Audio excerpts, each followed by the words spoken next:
What is up, everybody? Welcome to Open Mic Night. I know we're a little later than usual on a PLE day, but they were earlier than damn usual on PLE day, so they can kiss my ass on the late start. I don't give a shit today. Anyway, I am, for the last time on a live Saturday anyway, the West Coast Professor Jeff Meacham. Joining me, of course, the simple man with a spectacular voice, the man who called all the action right down the middle as he do, Daddy, on earlier today, Clash of the Castle of Noah Foster, and the man, the myth, the moderator himself, the renegade, J.J. Williams. Gentlemen, it is already September.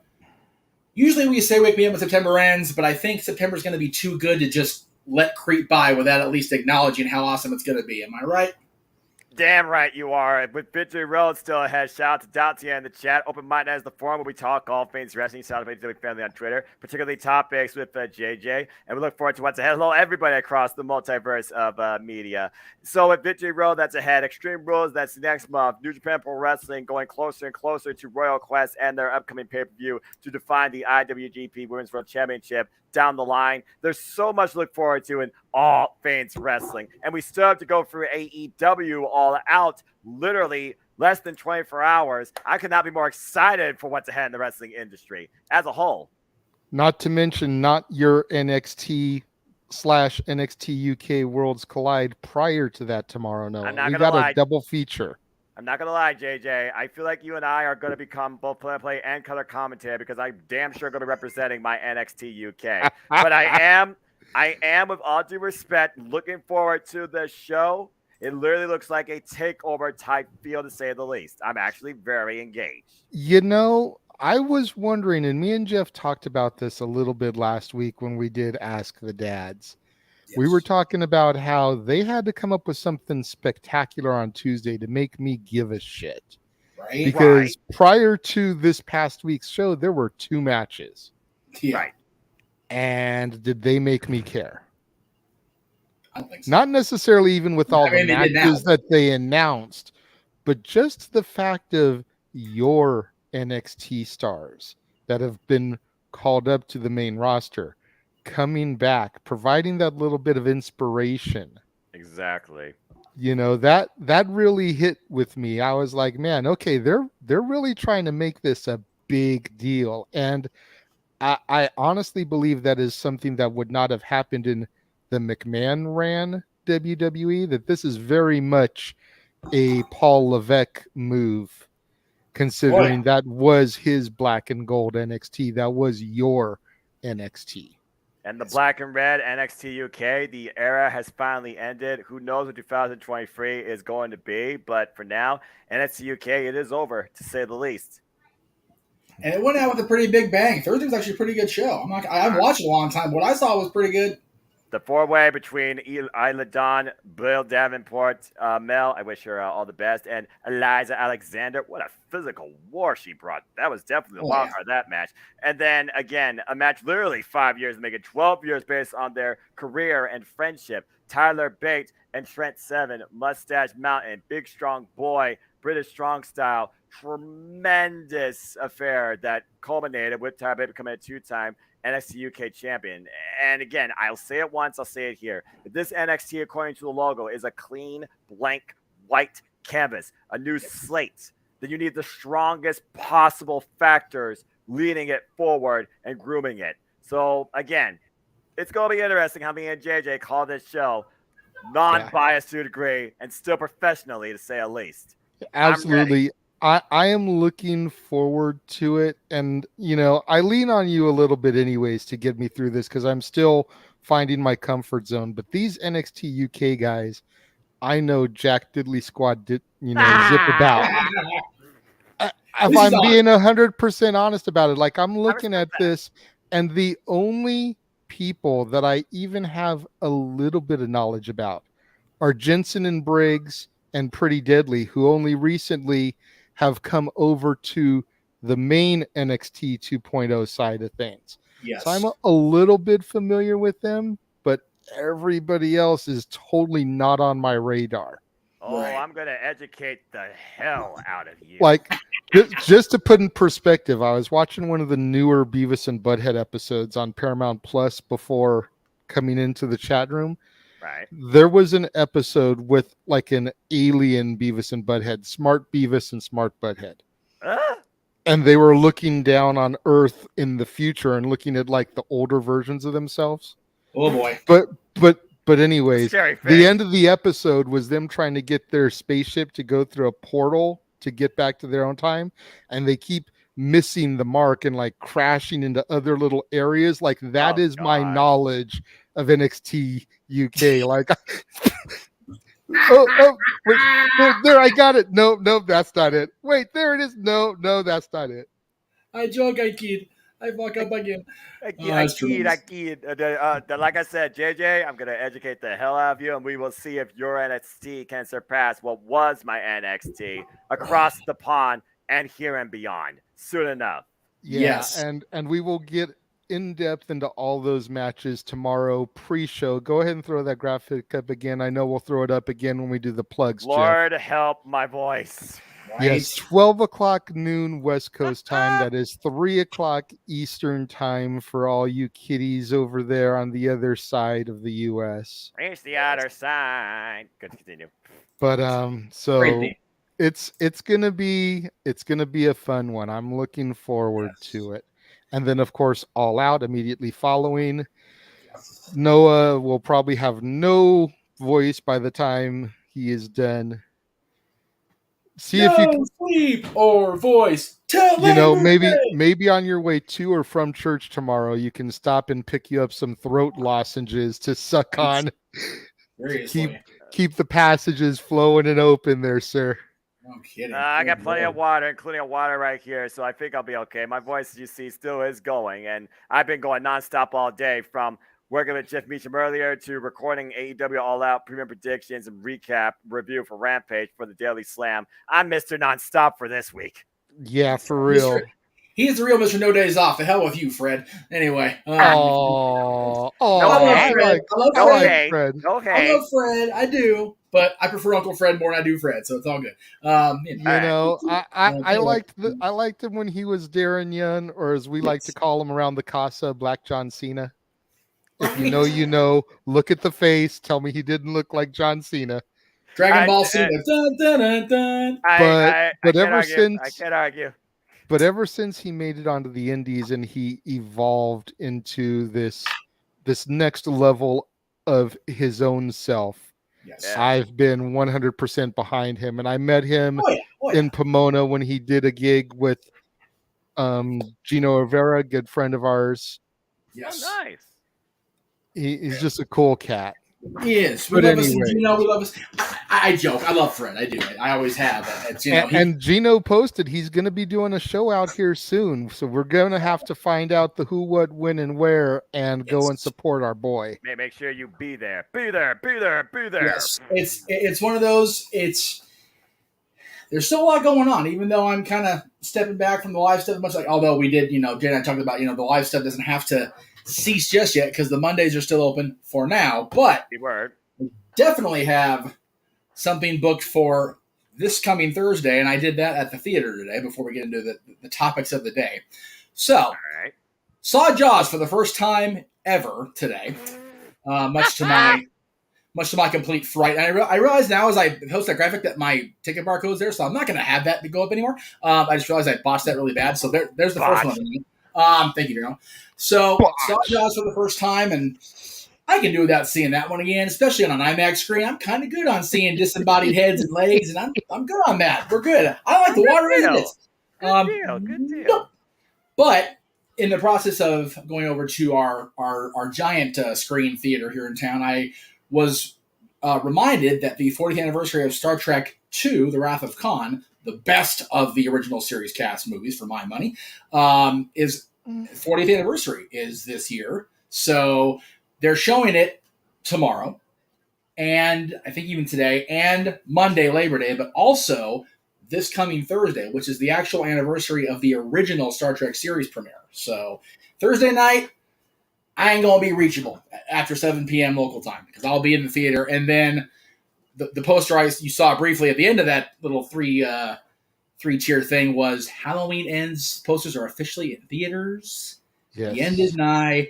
And we will have a full Renegades Reviews episode for that show on Halloween. So that's right. So Fitting. when What a Halloween treat. ends, tune in the Renegade. There you go. Da-da-da. Tell you, man. Even if they throw a ton of money at everybody but Jamie Lee and they do another one, I am looking forward to seeing how this shit lays out on October 14th. I am looking forward to it. I'll be in the theater that night. Good It'll deal. be good shit. Good deal. It really is one of those things that just needs to be put out to pasture at this point. But you know what? It's funny. You know, we ran the trailer for both in October for you. It had died such an agonizing and polarizing death after Rob Zombie got his hands on it. So, Blumhouse bringing Jamie Lee back, bringing John Carpenter back, which only was done for H2O because Jamie Lee was pushing for it. But then John's son is involved in the soundtrack production now, so it really has become a family affair again, just like it was in '78 with John's partner Deborah Hill writing the movie and everything that kind of went into it. And I love, by the way, that your trailer for it features a wonderful, lighthearted haha scene with Jamie Lee and PJ and who the hell? What the hell is Annie's real name? Nancy. But the rest of it is kills that people that, except for that nurse, just deserve the shit out of it. Every last one of those people deserved a brutal kill. You know what? I had to get the totally scene in there. Well, you have to. I totally had to. Totally had to. And, you know, hopefully PG will be out here again for another appearance down at the Sugarman or somewhere nearby, because I got to give her some love one more time before it actually does end, if it actually does end. Anyway, we are off topic. Well, I mean, you know, it would happen. It's open mic night. There is no veering off the path. Yeah. That's right. And to be honest, and to be honest, we've only got a couple set topics anyway, so this could either be the quickest show ever, or we can just bullshit all night. Yeah, that's kind of depends on Noah. So, you know, it's all good for me. I will say this, with permission, because I don't know if JJ got a chance to see this yet or not. Noah, you saw it during the premium live event today. There was a response, JJ, after the ungodly, unconscionable assault on our friend, the Scrap Daddy, as a WWE official.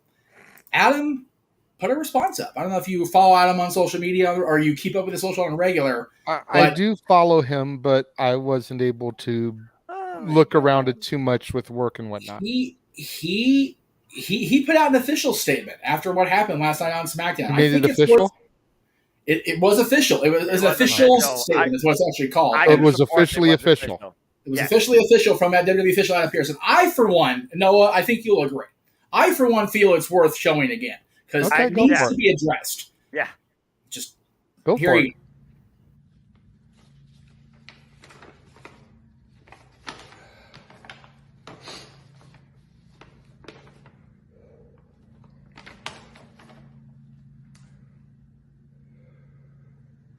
Y'all know me, still the same OG, but I've been low-key. Hated on by most of these with no cheese, no deals and no G's. No wheels and no keys. No boats, no snowmobiles and no skis. Mad at me because I can finally afford to provide my family with groceries. Got a crib with a studio and it's all full of tracks.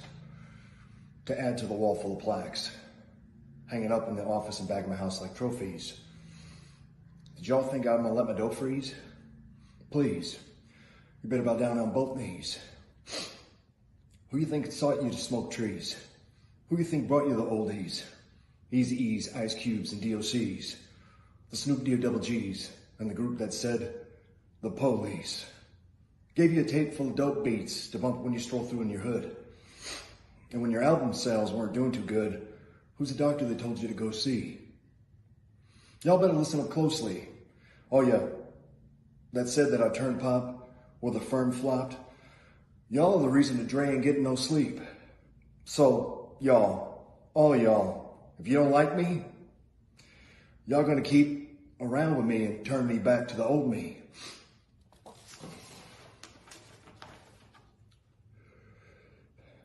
Nowadays, everybody wanna talk like they got something to say, but nothing comes out when they move their lips, just a bunch of gibberish and act like they forgot about Dre.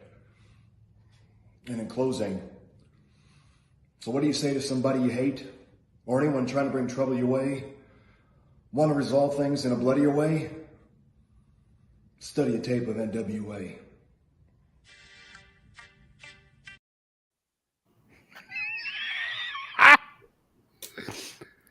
That was awesome. That was awesome. He broke James. He freaking broke James. My God. James legit broke on the air. Like, we had to rein him in during the freaking Liv and Shayna match. I played that video before Liv's match because I knew it was going to be about Ronda. Or so we were led to believe. I knew what was going in. Oh, my God, dude. Oh, my gosh. That was so funny.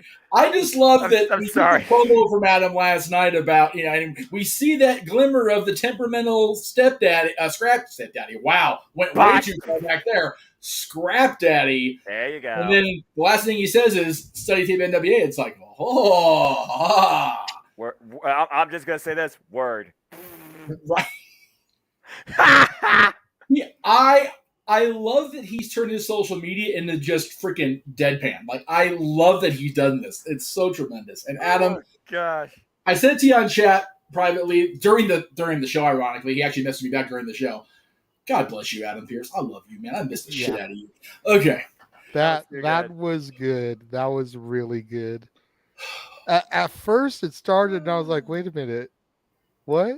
And then he kept going, and I was like, "Oh my God!" Word for word. You could probably Verbatim. see me in the bottom there. I was sitting here like rapping along with them because I know all the words too. I'm like, oh yeah, we all do at this point. Shit, that was tremendous. Oh, yeah. That was good. That was good. I don't give right. That was actually, so I'm gonna take this ticker down because JJ's first topic, as we tend to do when we have the information on hand, which we do immediately today, which I think is wonderful.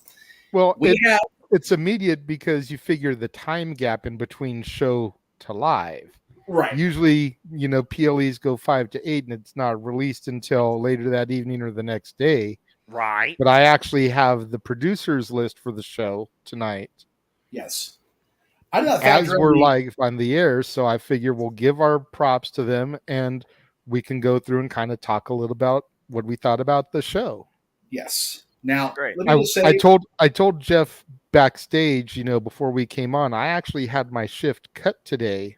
Yes. So I was able to get home with enough time to watch the PLE prior to coming into the studio to do this.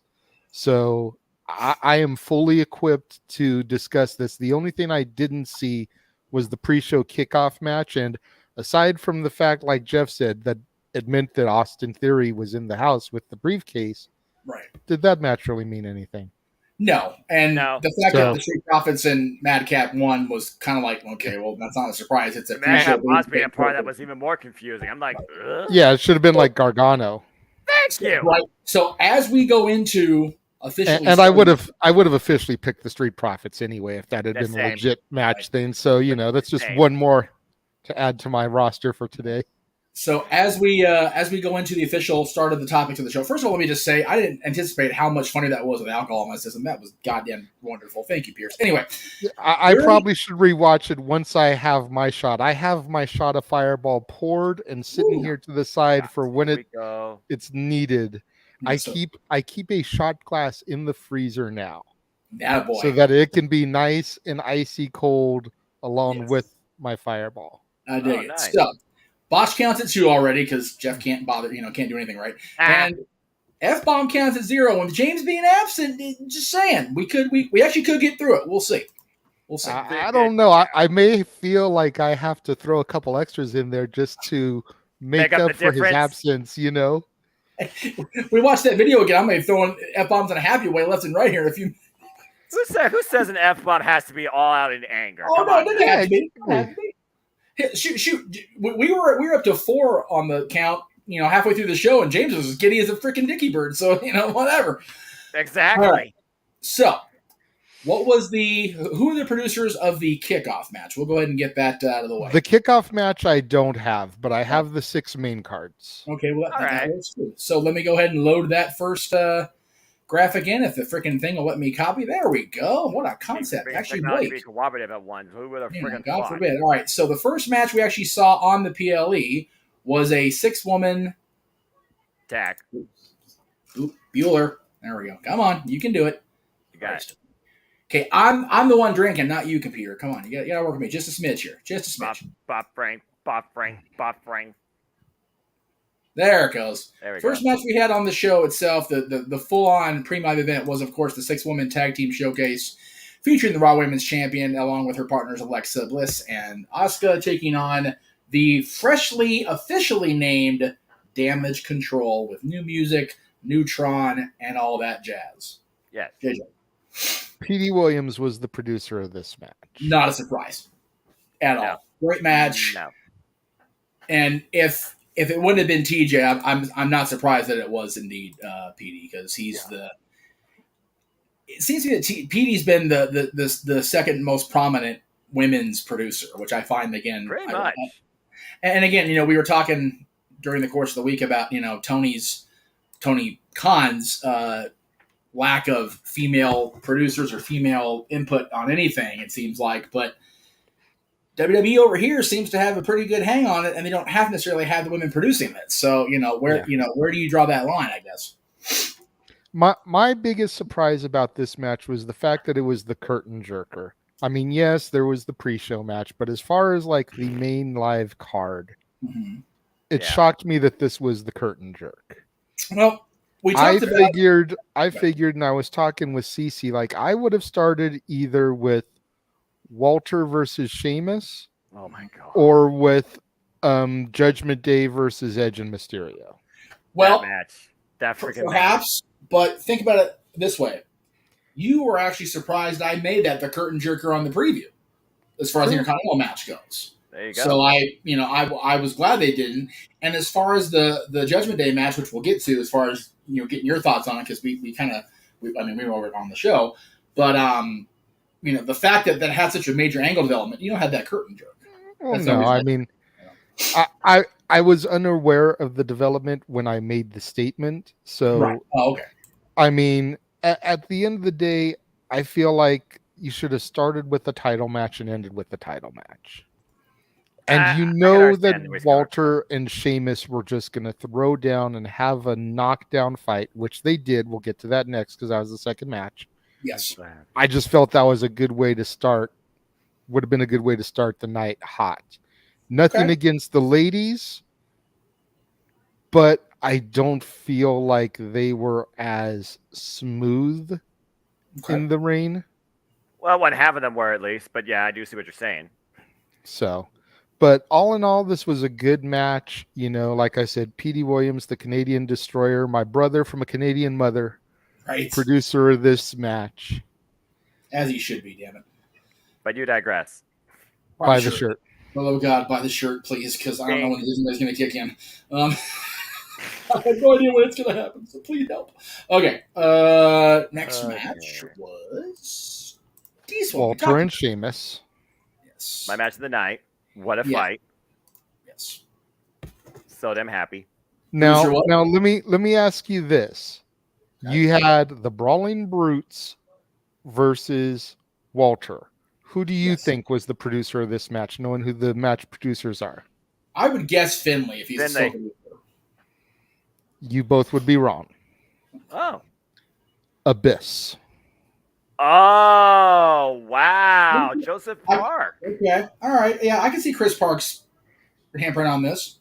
I mean, it was a monster physical war, to say the least. Yeah. And let me just say, when the match started and Giovanni Vinci got introduced for the Imperium reunion, thank God, I popped so hard. Hell yeah, so did we.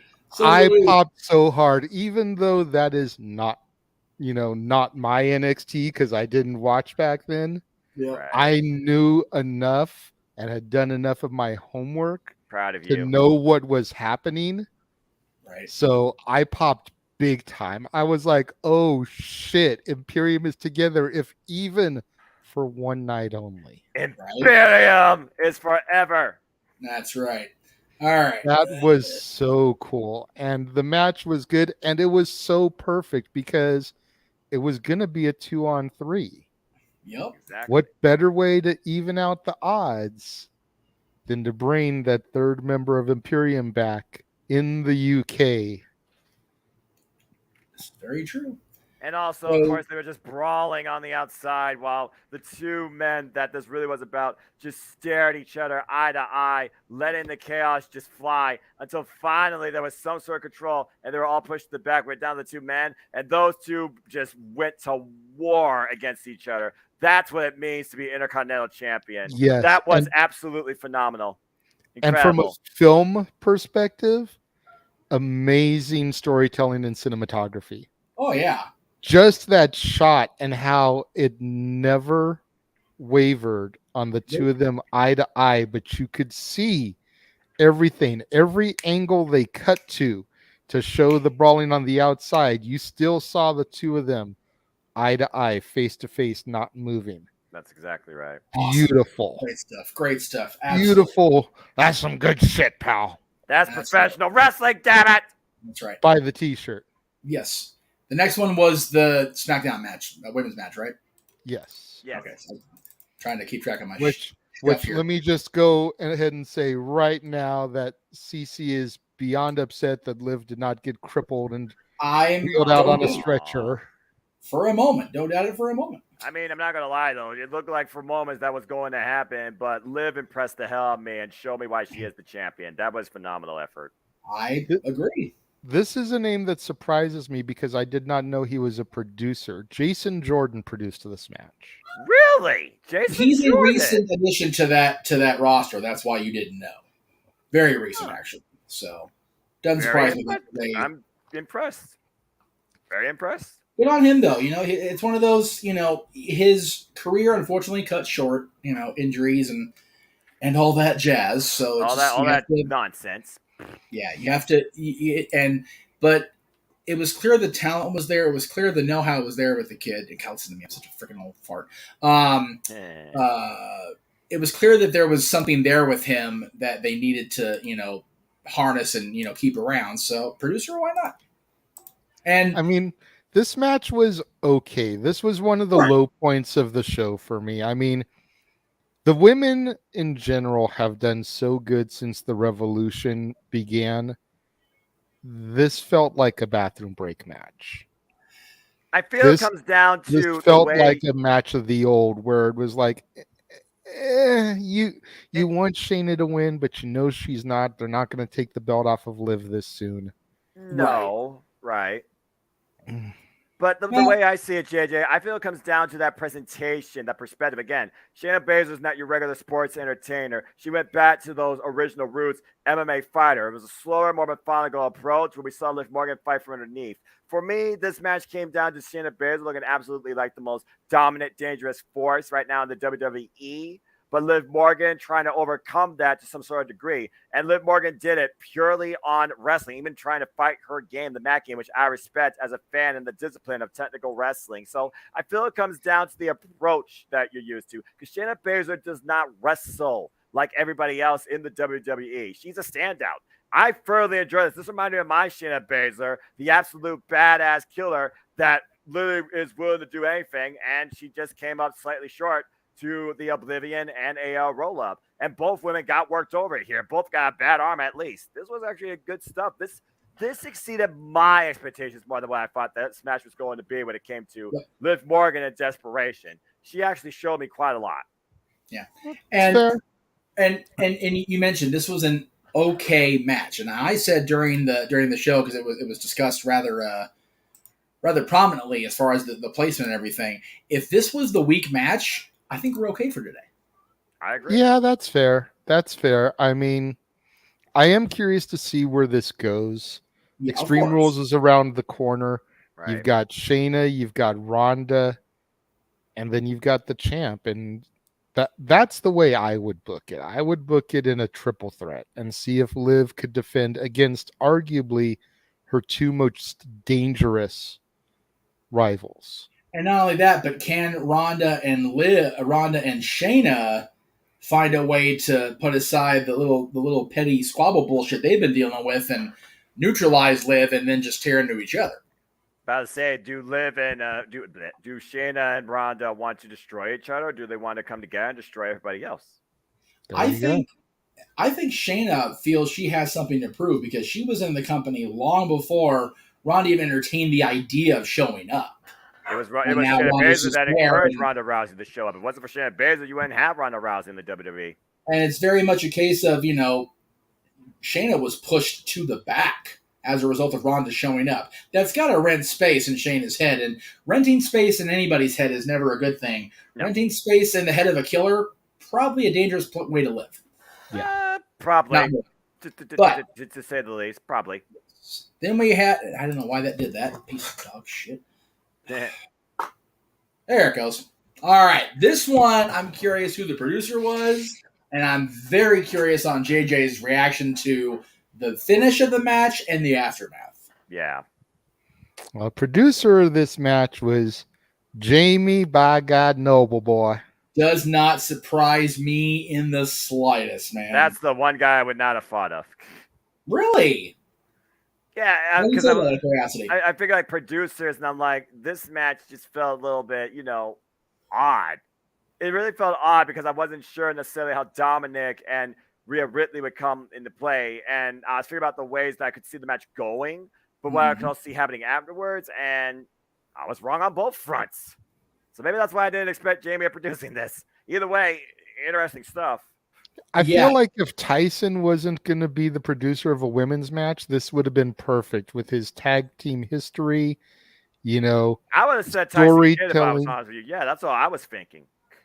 The heel turn at the end. Yeah. So Edge and Mysterio get the match victory, but the Judgment Day achieve their goal.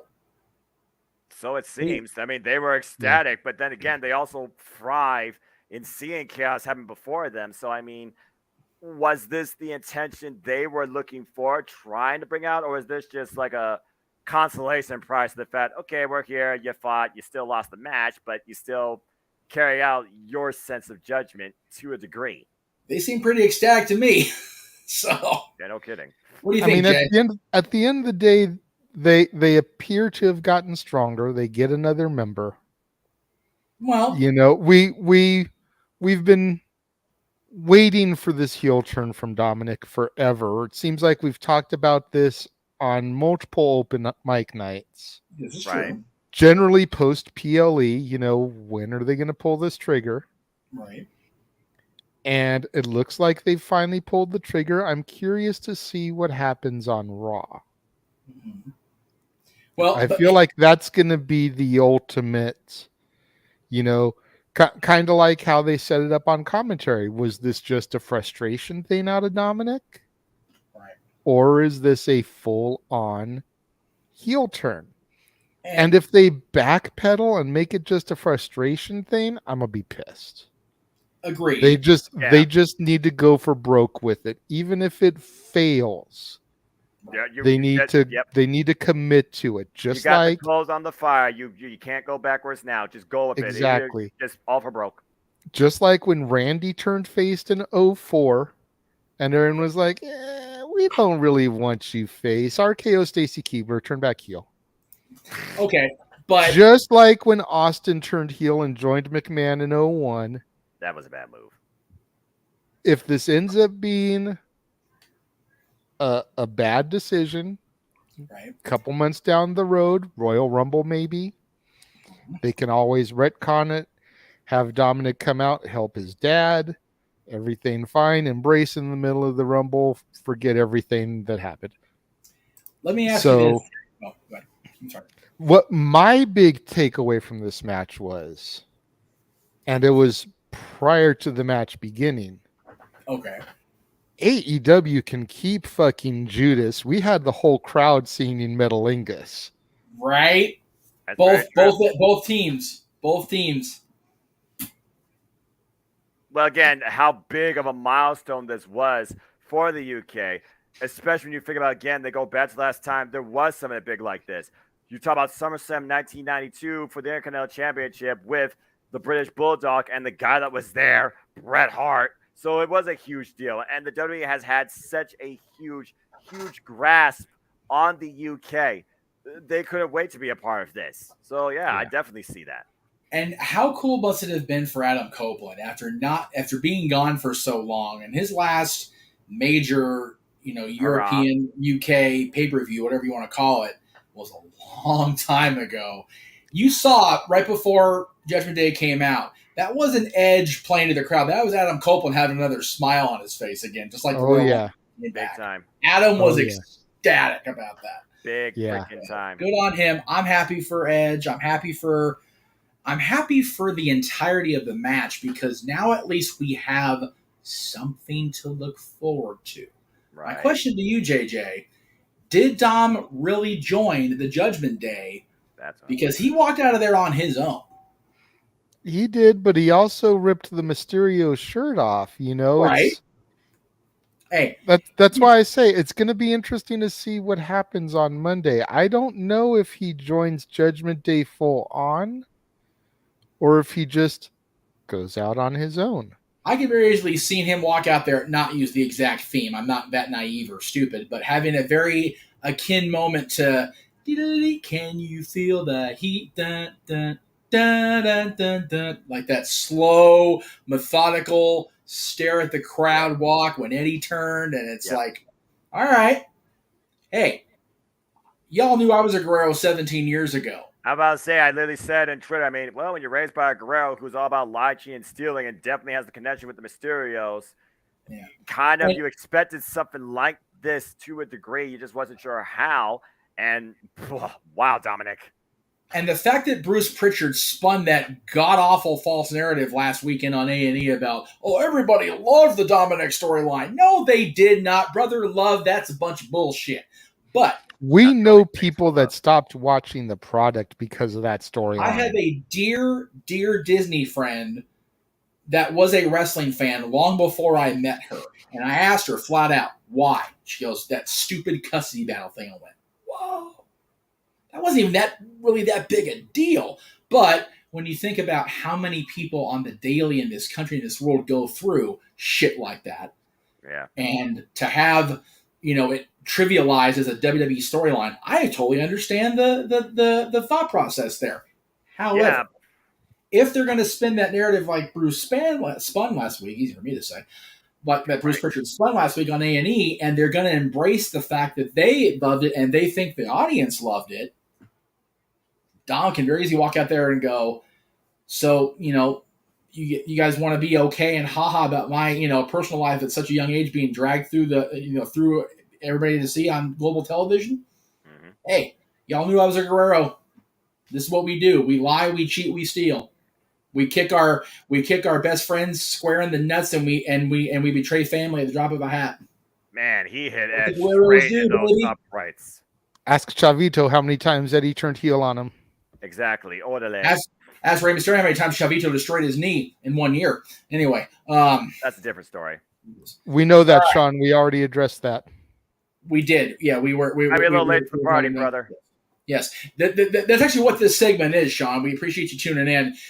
Generally, when we should do it on Dads or Open Mic Night the following week, but because the show was so early today, we are going through the producers. It's just that JJ wasn't part of our broadcast like he usually is. So in addition to the producer reveal, we are also JJ's giving his thoughts on the match, and Noah and I are chiming in because we didn't get a chance to cover it ourselves. So I went right into the recap on No DQ. So anyway, go back and watch on demand, I beg of you. In the meantime, semi-main was what it should have been. I mean, this was a personal, deep-rooted, visceral rivalry that has spun completely out of control. Yep. I was surprised at the finish. I talked about it with Noah privately on the Google form, the fact that I could not select non-finish because I figured it would turn the complete cluster and not finish decisively. I was wrong. And I'm curious who produced that finish that went to a decisive finish for the person that won. Well, go ahead and throw Sean's comment up because Jamie by God Noble Boy produced this one also. Well, there you go. So Jamie Noble produced what many people consider to be the weakest match. And he also produced, oh no, I'm sorry. No, he didn't. But who did the SmackDown match? The SmackDown women match was Jason Jordan. That's right, Jason Jordan. Okay, and again, And again, Jason Jordan, he's still a fresh pup in the producer side of things, so I can almost give him a pass. And it wasn't even that bad of a match. It was just the weakest of the great matches. So it is Exactly. I do agree about that. I do agree about that. JB Noble doing the two most personal rivalry matches does not surprise me. JB Noble has been around long enough. He's seen a lot of the great rivalries over the last 20 years unfold in front of him as a talent, as a producer, as a WWE employee. So I am not surprised at all. What did you think of the finish as it laid out, Jay? Because you and I talked about that it shouldn't finish. It should be a complete schmoz and go further. But I think I also picked Seth freaking Rollins in this match because I felt like we're going to then roll over into a trilogy. We discussed this a little bit on our prediction show, much like Rollins had earlier this year with Cody. Right. I literally said the same thing on the freaking No DQ panel, and that's why you, David Diaz, Jeff Meacham, Caitlin, and me were the only ones that got that match correct. You know, I feel like there's going to be another match probably on Raw or SmackDown, whichever. Yeah, one of the two. But and then the big blow-off match will be at Extreme Rules. Mm-hmm. Yeah, and because you want that to be the blow-off. You don't want to wait until Survivor Series. That's stupid. It's too far. That's too far. Yeah. So you have a match at a TV, and then you make the blow off at the next pay-per-view. Yeah, because we talked about this, Jay. You and I talked about this ad nauseum. The worst thing that happened to the WWE Championship match at WrestleMania 25 was the fact that it wasn't no holds barred. This is too personal rivalry to be not blown off in a no holds barred, just scenario. Destroy the living shit out of each other match. Yep. And I mean, we had divorces brought up and kids bitching them out on the air. It was just, it needs to go to the extreme. It was and if volatile. the rumors are true, and Paulie's producing Extreme Rules, Please. Raven Tommy? Yeah. Raven Sandman? You know, I think this could really be what brings Matt Riddle to the next level, is this feud with Seth freaking Rollins. Definitely. That's what Seth does. If there's ever going to be a serious look at Riddle as a potential world champion, it's how he comes out of this feud. Yep. Because as great a showing as he had against Roman Reigns, nobody in their right mind thought that was going to be a thing. No. I mean, again, I was still very hesitant about Matt Riddle at that point. Still, I know. Up until this rivalry, he's the freaking great value version of RVD for me. Damn. And you and I both work in Wally Road. You know what I mean. Ouch. Just saying. But this rivalry has turned it up for him. Again, what are the best characters and best personalities on television and wrestling? Yourself with the juice turned up. Just enough to get over. Mm-hmm. We've all heard for years now, since he's been around on the roster and on the NXT roster, how much of a hothead prick he is. Yeah. Okay. Turn that dude loose. Oh, and by the way, he's a badass MMA fighter too. And not only that, when my kid, who doesn't even watch the product full time anymore, came in and said, "Man, I watched the Matt Riddle's matches. I done told you, boy. I don't even watch MMA myself."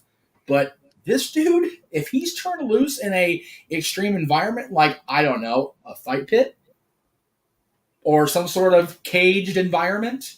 Yeah, just put him in a good old-fashioned steel cage. You know, give it that octagon feel. If they do that, Seth Rollins is going to die. I say, Seth Rollins is not going to win a legitimate MMA fight. Let's just put it out there. But the Joker will fall on his sword with glee and joy because he got another dude to that next level. Yep. The Joker's not the Joker without Batman being successful and being the dominant guy. Riddle goes on and becomes a badass. That we can look back and go, Seth freaking Rollins did that for him. And that is why I love the Lego Batman movie. Oh, because God, yes. That is the movie that points all that out to people. And it really makes you think, Batman ain't shit without the Joker, and the Joker ain't shit without Batman. Yeah. Can't survive and the Joker realizes it, and he's trying to get Batman to realize it. Yeah. the Joker very much touched on it in the Dark Knight trilogy, but that was just such a serious, guttural, visceral movie that Christian Bale's Bruce Wayne could not acknowledge that. Batman in it was Zach Snuffleupagus, right? Zach Snuffleupagus. No. Zach Galifianakis or whoever plays Batman, right? No. Last name here. It's Will Arnett. Oh, that's right. Well, on Zach's in the movie somewhere. I know he is. Anyway, that Batman in that Lego world context can very much acknowledge it. So Yes. it's cool stuff. Anyway, so yeah, I agree, and I love that they're letting the Joker side come out, and I love the fact that Riddle wore Riddler colors. I'm sure you love that too, JJ. I did. All right, if you know, you know. If you don't, go back onto social media. It's all over Halloween. Okay.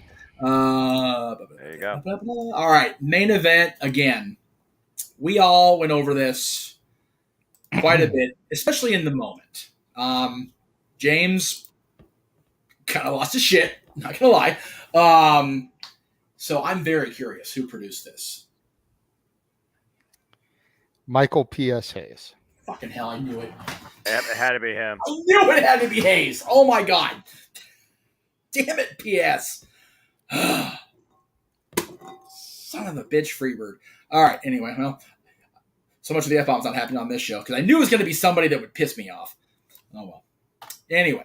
Feels like he produces most Roman Reigns matches at this point. Which is fine.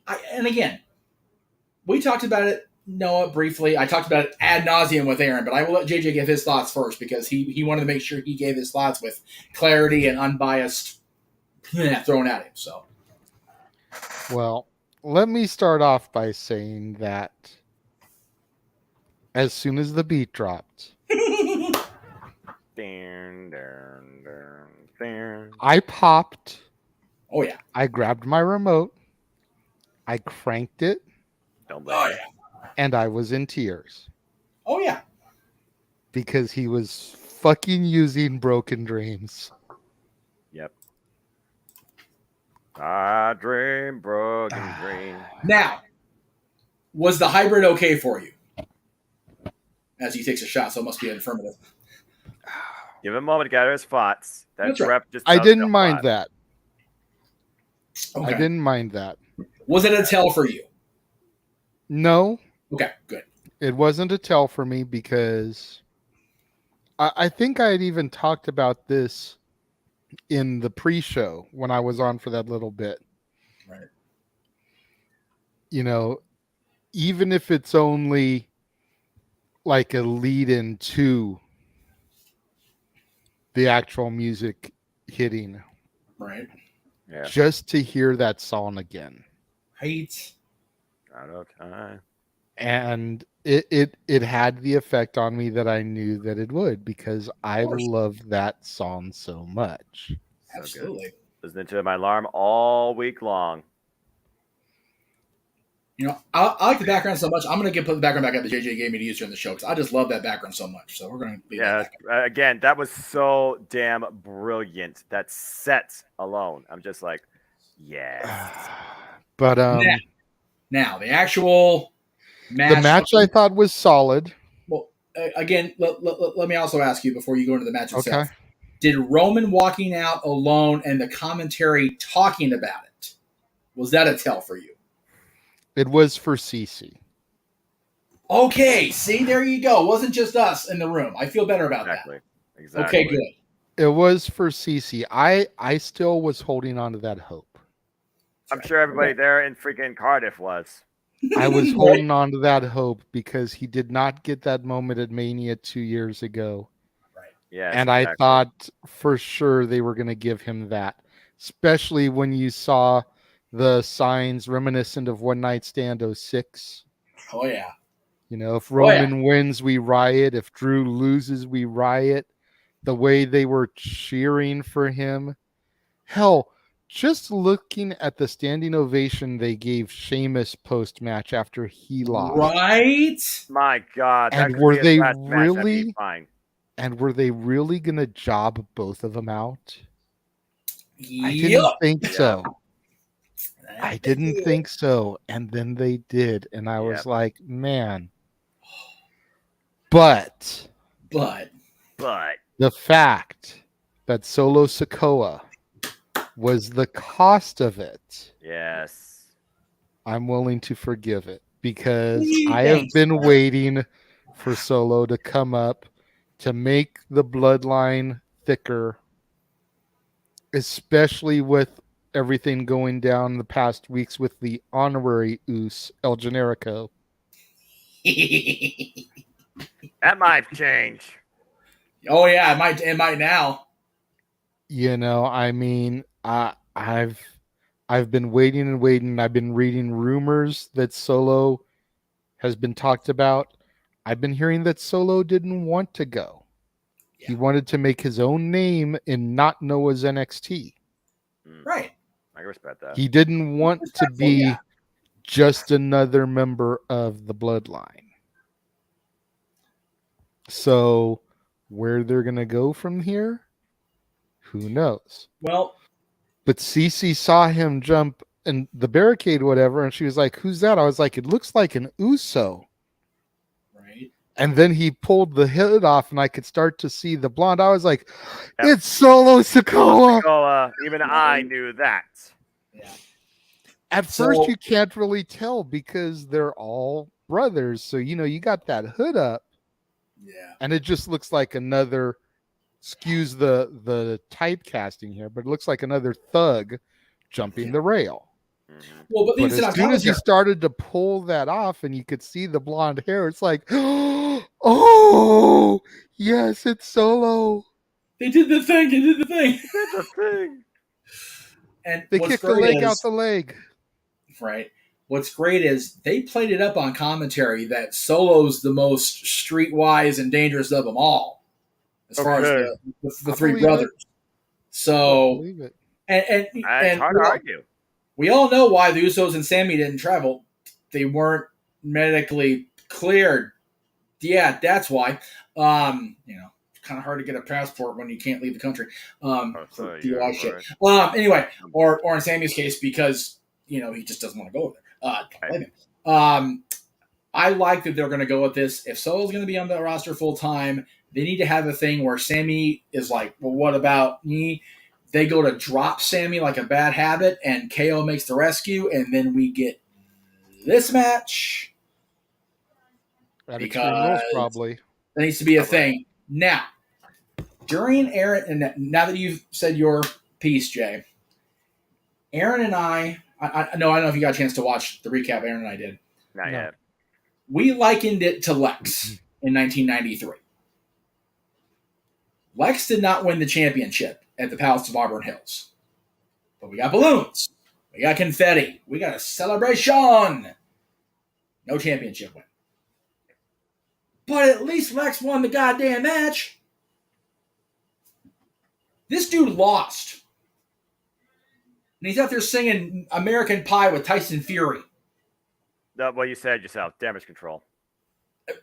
I am not in any way upset that the bloodline gets thicker. I love that analogy. Great stuff, Jay. Yeah, brilliant. I am not mad that the reign of terror continues on and may reach that 1,000 days after all. Mm-hmm. I'm just mad that Drew McIntyre did not get the moment because we've all said for over a year, what do you do with Roman if he beats everybody? Which it seems like he's officially done now. But none of us even factored into our brain, what do you do with Drew McIntyre now, other than Karrion Kross and Scarlett? Mm-hmm. Because that's going to be where they go. Because, yes, we didn't mention it, but Karrion Kross did get involved in this match. Yep. He threw a freaking water bottle, but whatever. He still got involved. He still made sure they knew that he was there. Exactly. So once Drew's done with Karrion Kross, and by the way, that should play out as Karrion Kross just as dominant, and then he gets the next shot at Roman. But also, where do both of them go from there? But also, Aaron and I are now at a point where Roman Reigns has hit that John Cena status. Big match guy, you don't bet against him now. Because it's easy money. There's no way he loses the championship before WrestleMania unless Cody Rhodes is back in time and dethrone him beforehand. That's the only scenario that works. So now it's one of those, USA's been wanting a champion to be on Raw full time. We're going to have a champion that is unstoppable because the guy that's going to stop him has this freaking pectoral muscle hanging off the side of his chest still. Yep. And they're not going to get The Rock involved this early. And again, I said this on with Aaron. We are relying an awful lot on a what if when it comes to Dwayne The Rock Johnson. And to be fair, that's not the only what if we're relying on. We're relying on a lot of what ifs right now, particularly in wrestling. In the two biggest companies. The only freaking sniff at Dwayne coming in for this was a throwaway mention on a conversation between Jimmy Fallon and Roman Reigns on The Tonight Show. That's it. He did use the Rock on tonight. There was one other. Well, Young Rock. Yes. Yeah. But again, both NBC properties, and yes, if the casual guy's just going to throw that away. And yes, we noticed it because we're not casual folks. We actually watch this shit for the regular. But we're still, all of us are on a what if. Yeah. You know, if it happens, great. If it happens at WrestleMania, great for me. I get to be there. But what do you do with an unstoppable, unbeatable champion from September 3rd until April 1st or 2nd? Exactly. What do you do for 7 more months? That's a lot of time. Well, September, October, November, December, January, February, March. 8 months, excuse me. That's how bad my math is. 8 months. Oh, Jesus. If Cody is not in the Rumble or challenging at the Rumble, man, we are in trouble with the World Championship picture in this company. Because every time Roman's come out there, I beat them all. Oh, wait, here comes Brock Lesnar. Beat them all. Here comes John Cena. Beat them all. Here come. Oh, shit, nobody is coming now. I say, who you got after that? ... Do you think that maybe the reason they didn't pull the trigger today, okay, and this is just spitballing here, despite the fact that they were in Drew's home country and it would have been the perfect moment. Right. Kind of, yeah. I mean, do you think that the reason they didn't pull the trigger is because the show was so damn early and maybe not everybody that normally would tune into a PLE would be watching? I don't think so, because again, it was front of his home country. His people were there. The people there were watching. It was literally going to be his moment on his home turf. Just the thought process, that they could then carry this to Extreme Rules. Yeah. I mean, and pull the trigger then. Our favorite phrase since mid-June is never say never again. Because Vince McMahon retired. Yep. So anything's possible. But I think that's the only way they recover is if they right the wrong. Because it is wrong that Drew did not get the moment here. Exactly. Right? I don't mind any other part of it. I'm glad Solo's up, man. Solo has been spinning his wheels through deep, murky, damn near quicksand level mud by not being a champion in NXT. Bleh. He needed to move. Whether he wanted to or not, he needed to go up to the main roster. And I understand Roman's not scheduled for Extreme Rules as we sit here right now. Doesn't mean that doesn't change Monday, Friday, whatever. Seriously. There's still a month until. Yeah, over a month at this point until Extreme Rules. Right. Yeah. 1 month and 5 days. And counting. Yeah. TikTok. Yeah. We are counting it for sure. Where's Carrion's, hourglass? Right. Like Sandy Hourglass, these are the days of our wrestling life. I mean, if you honestly think that a Paul Heyman booked Extreme show in Philadelphia is not going to feature his client currently, yep, you're out of your goddamn mind. Well, I mean, to be not so stabbed to the eyes there, anything's possible. Mm-hmm. if again we're all sitting here armchair quarterbacking here, I would book Roman on the pay per view. I'm calling pay per view. I don't give a shit. I'm drunk. I don't care. Especially since the fact that the Survivor Series is probably going to be the Bloodline. Well, it has to be at this point versus somebody. If the graphic color scheme is to be believed, it's going to be the Bloodline versus the Raw team. Which again, you're not talking about it, Jay. It does not need to be a post-draft brand versus brand. It's so stupid they do that. But again, I just think it should be against, maybe have it be the Bloodline and have it be, Roman, the Usos, and Solo versus Owens, Zayn, Drew, insert name here. Or Drew, Sheamus, and his boys. Since Sheamus got a babyface pop, whether anybody wanted to give him one or not tonight. Yeah, after the night, I could see Drew McIntyre and Sheamus coming together. And if you have Drew, Sheamus, Kevin Owens, and Sami Zayn, there's your four to challenge the Bloodline. Or Drew, Sami Zayn, Kevin Owens, and Brock Lesnar. Yeah, I suppose that's the unconscionable. Hey, you know what? Stranger things have happened, even on Netflix. They have. Again, you can't rule out really anything, I mean, the fact that we haven't seen Brock since SummerSlam. Right. Save him for the next big show. Right. I don't know if this, again, we're never saying never, ever again. Right. This one's a stretch. I don't think we'll see Kenny Omega anytime soon. I agree. Ever crossover. And I only say that because Tony Khan waited. He waited. Waited for Kenny to get healthy, to build this tournament around him. Whatever happens between them and the Dark Order and Adam Page tomorrow night, this tournament was built around the return of Kenny by God Omega. So for Tony to do that, with all the turmoil going on in that company, allegedly, Kenny's not leaving. No. But again, stranger things have happened, but my personal opinion is I'm not going to say never. It's an Aaron Riff, how many like and not likelihood. How about that? Yeah, that's fair. The Rock does not appear at WrestleMania. Well, again, we've all said the Rock Roman showdown does not need the championship. Exactly. But if it does, I'm okay with it. And I only am okay with it for the simple reason. I've said this a few times now, and forgive me if I'm being repetitious. That was part of my job description when I was going to hire Disney in the first place. Nah. Either way, whoever wins that battle, if it does happen, has to be in serious consideration for the greatest that there ever was in WWE anyway.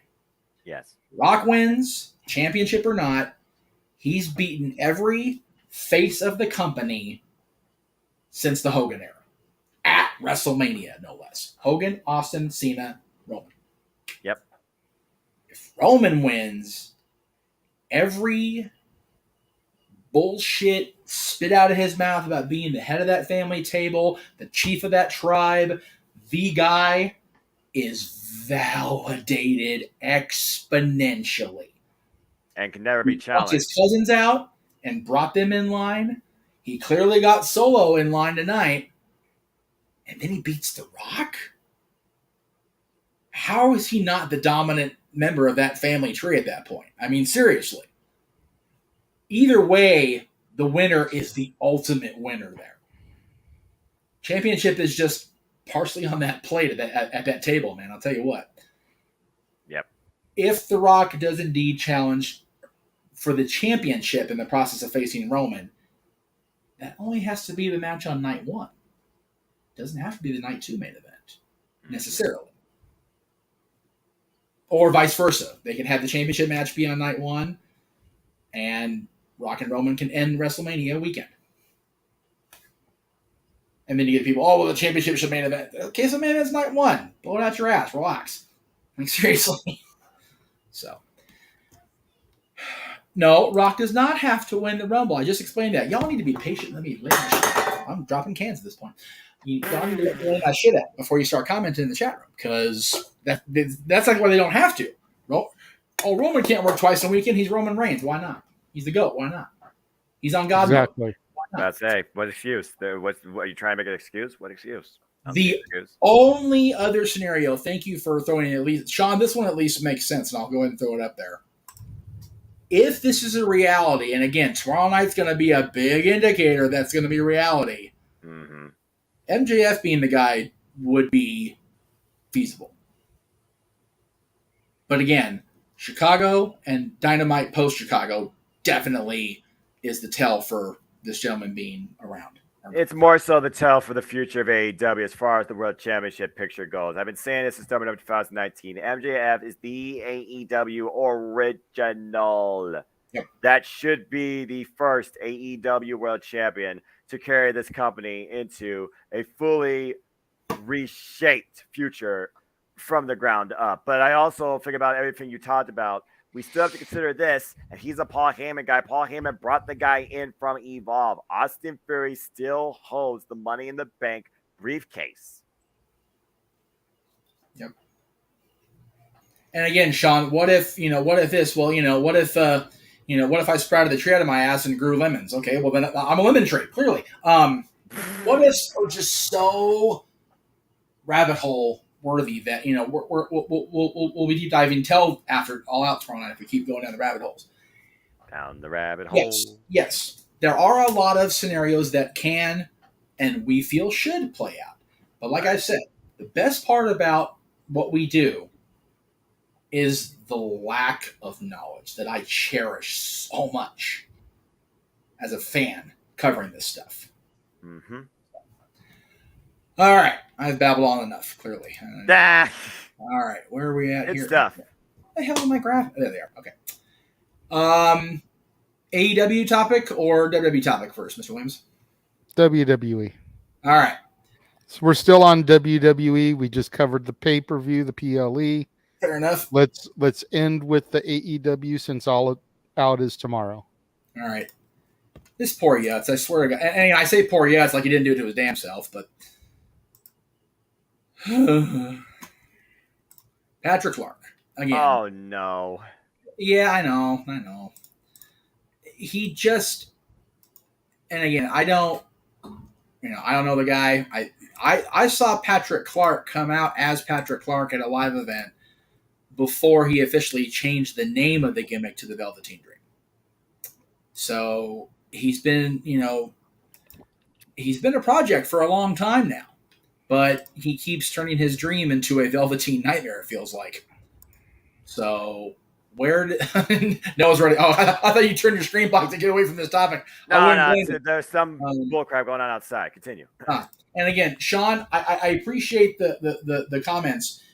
On Open Mic Night, if you want to introduce a topic into the fold, we very much appreciate super chat so we can actually get our attention properly, because right now we're focused on what's on your screen in front of you. So, anyway, JJ, I'll start with you. I haven't let you talk very much. I know very little about Velveteen Dream, so I'm going to let you guys just kind of handle this one, and I'll throw my 2 cents in where I can based off of the information you guys give me. I'm realizing I introduced you as a moderator, not letting you moderate. I apologize for that, Jay. I didn't realize I was doing it. I just kind of flew that into it, so I apologize.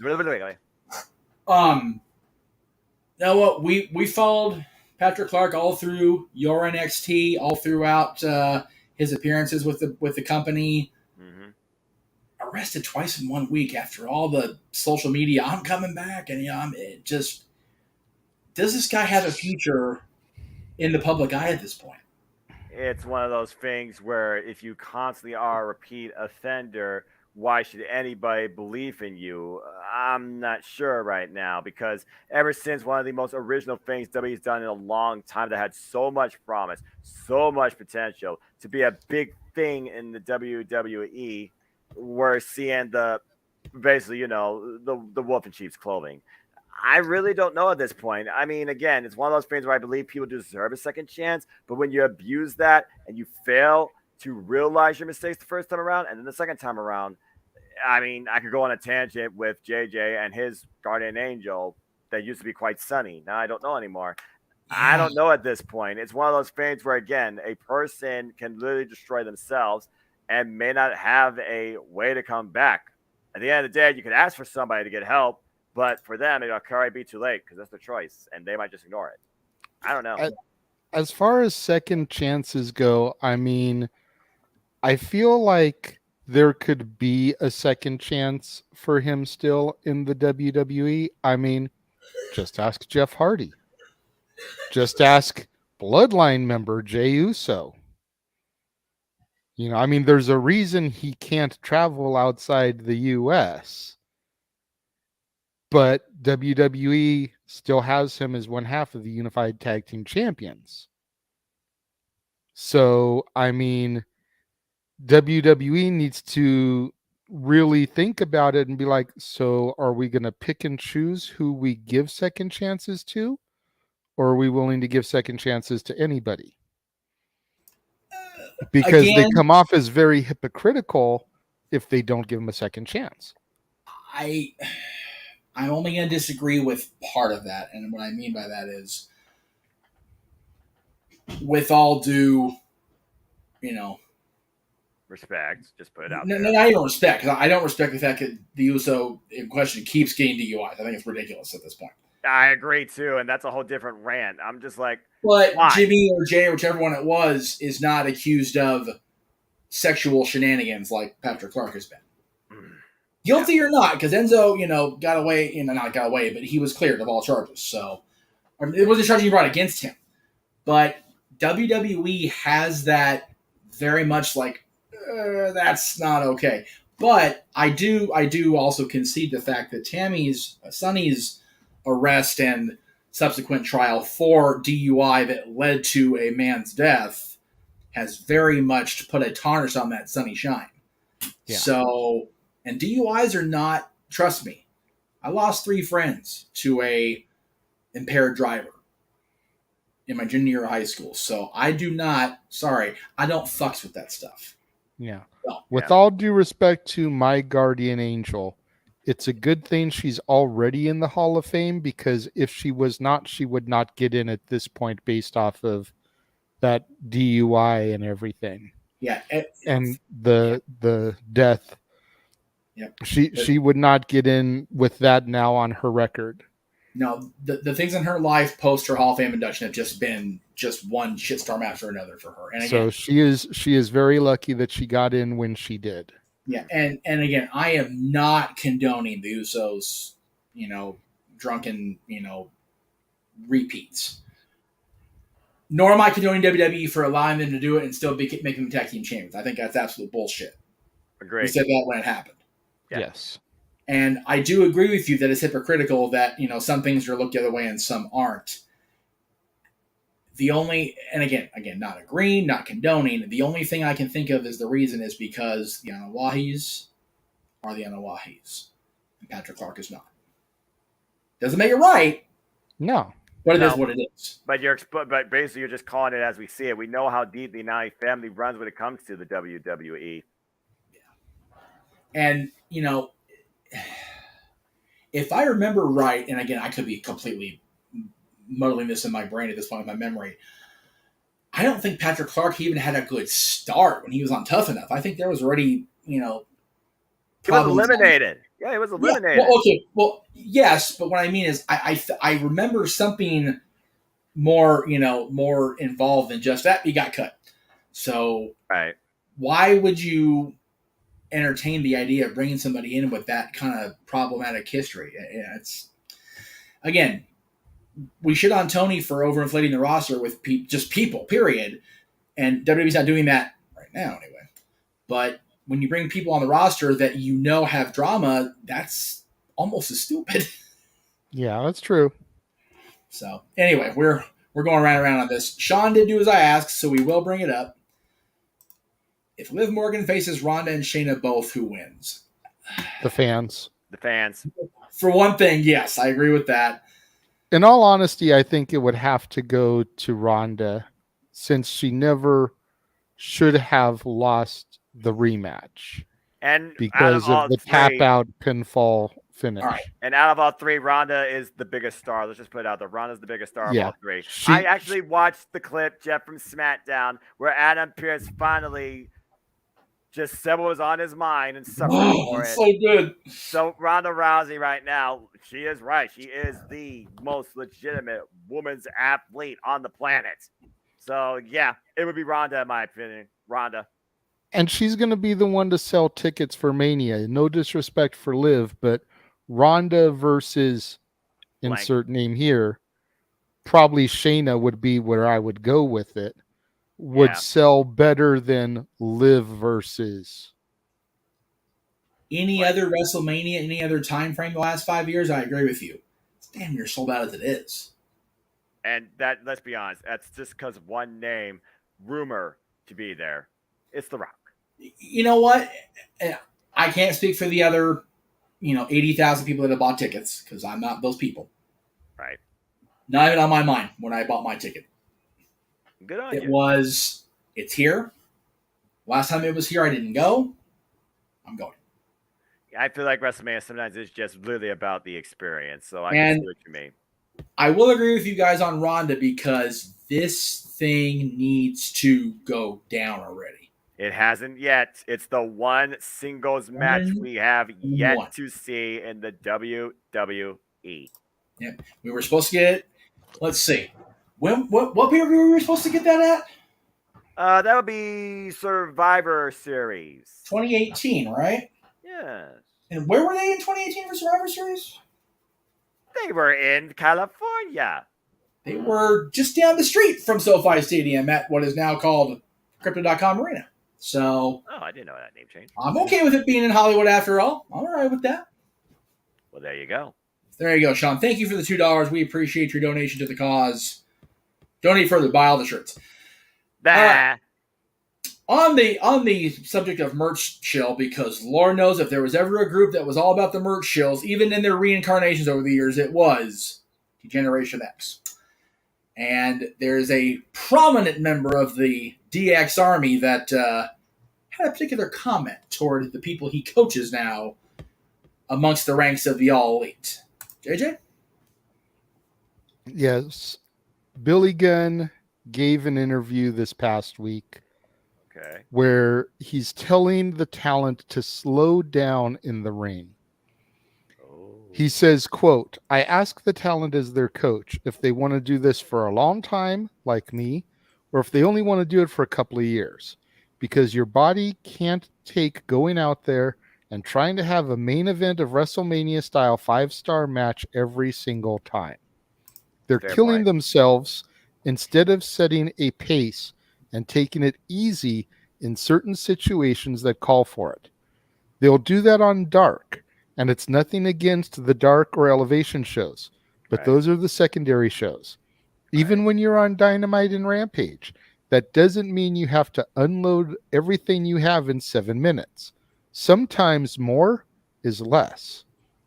With the Definitely. way wrestling is these days, fans will forget about a match that's just move, move, move in a heartbeat. But if you slow down, tell a story, then in the last match of the feud, go out there and have a great match. It not only saves your body, but it helps your longevity in the business on so many levels. The following promo for Billy Gunn was brought to you by Virtue and everybody else that's a fan of not so much Professor Wrestling for Sports Entertainment. I mean, Virtue's been saying that for a year with these AEW kids. And I'm not trying to, smooch the no DQ booty here. Yeah, But I'm Billy's still right. I'm still new to the AEW product, but it's very much a independent show vibe. Yeah. You know, where these kids go out there and they try to outdo the match that was in front of them. Yep. And the curtain jerker comes out there, they have, we'll just for shits and giggles say a 3-star match. Right. Next match comes out there, they try to have a 4-star match. Right. Next match comes out there, they try and go 4.5. Next Right. match comes out there, tries to have a 5. Right. It's just like, that's great for your quarterly pay-per-views. Yep. Yeah. That doesn't need to be every week on television. No. I agree. And we wonder why we're in the summer of injuries. Yeah. because of this right here. He's right. He's 100% right. I cannot deny that. You know, Absolutely. there's a reason he was brought in to be a coach, to be an advisor. There's a reason he was allowed to sleep in on the cruise while he sent his boys out there to do the errand stuff, because he's Billy freaking Gunn. He knows what he's talking about. I mean, right? you look at this picture, and granted, the wording is covering up his lower torso, so picture damn near makes him look naked with the wording there. But the man is in phenomenal shape for his age. Yep. Yes. And there's a reason why he's had a 30-year career. Yeah. You know, going back to the Smoking Guns and Rockabilly and Badass Billy Gunn and the One Billy Gunn and Billy and Chuck, you know, and so on and so on. Oh, yeah. Oh, yeah. There's a reason why he still can get out there and put on a good match. Same with Sting. Yep. Sting's not out there every week wrestling his ass off. No. Sting gets in there in a major moment. As he should. Exactly. That's all he needs to do. And even when he gets in there in a match, he's not in there going all out, pun intended. Hey. He gets in there, does a Stinger splash, maybe a Scorpion Death Drop, Scorpion Deathlock. He's good. Yeah. You know, couple of shots in the corner, give the little howl. He didn't need to get out there and put on, you know, a 20-minute mat classic. Yeah, he's not wrestling Flair in Those 88. days are behind him. Yeah. Right. Get in there, get your moments in, get your big spots in, tag out. Yeah. I forget it was on this show or one of the other shows I do, but people forget how big a dude and how solid a dude Billy Gunn is. Yeah. Oh, I don't. I've been next to the man. He is awesome. In his prime, he was the same height as Hogan in his prime, 6'8", a legit 6'8", and even now, shredded. Yeah, I mean, like I said, just look at that picture. His abs have abs. Right. His six-pack has a six-pack. Eat your heart out, Tony Nese. Right. Jesus. I mean, again, I'm not saying I'm ever, in the history of my life, ever going to be the tallest guy in the room again, because, you know, I'm already getting 40, and I was shrinking, 15 years ago, it feels like now. But when I met everybody I met on the Jericho Cruise, and I got to meet quite a few people, I was around these guys on the AEW roster and the legends of the business, and just seeing how big these kids are. I'm thinking, okay, well, meeting Dean Malenko and throwing the four fingers, it's like, yeah, Dean's been around. I'll feel like I'm okay. Where'd it go? Right. Look at this shit. Billy's leaning over. And motherfucker's still taller than me. By a lot. By a lot. Okay? I'm not laughing at you. I'm just putting it out it's there. Okay, because I'm laughing too. He's a big, solid dude, and when you meet him off the ship and where'd you were sleeping? My old ass was in bed. I'm tired. I don't do shit. You walk away and you say yes, sir, and you keep on walking. Because There you go. He's bigger than you. He's stronger than you. He will plant your ass into the Bahamas sand because that's how he do. But I love that he gave this advice. I love that he put this in a social post or interview of some kind. That was a brilliant thing to have go out there. Because not only will the kids in AEW see that he's not just saying it to them to hear his own voice. Everybody that is in wrestling / sports entertainment or is going to get into wrestling / sports entertainment needs to see and hear this. I mean, if you really want to think about it, he is the only DX member that still wrestles. On the regular, anyway, absolutely. The regular, I'm about to say. Yep. And, again, I was mentioning the people I saw. Hang on, go back. Go ahead, Jay. Keep going with your point. I'm sorry. That was my point. It was just like, Hunter left his gear in the ring at Mania. Sean has retired. Yes, he came back for the occasional one-off when, Country Redacted. Yeah. Road Dogg is retired. I don't hear much from Waltman these days. Sean's still, he's not wrestling, but he's still very much active as far as, just making appearances and whatnot.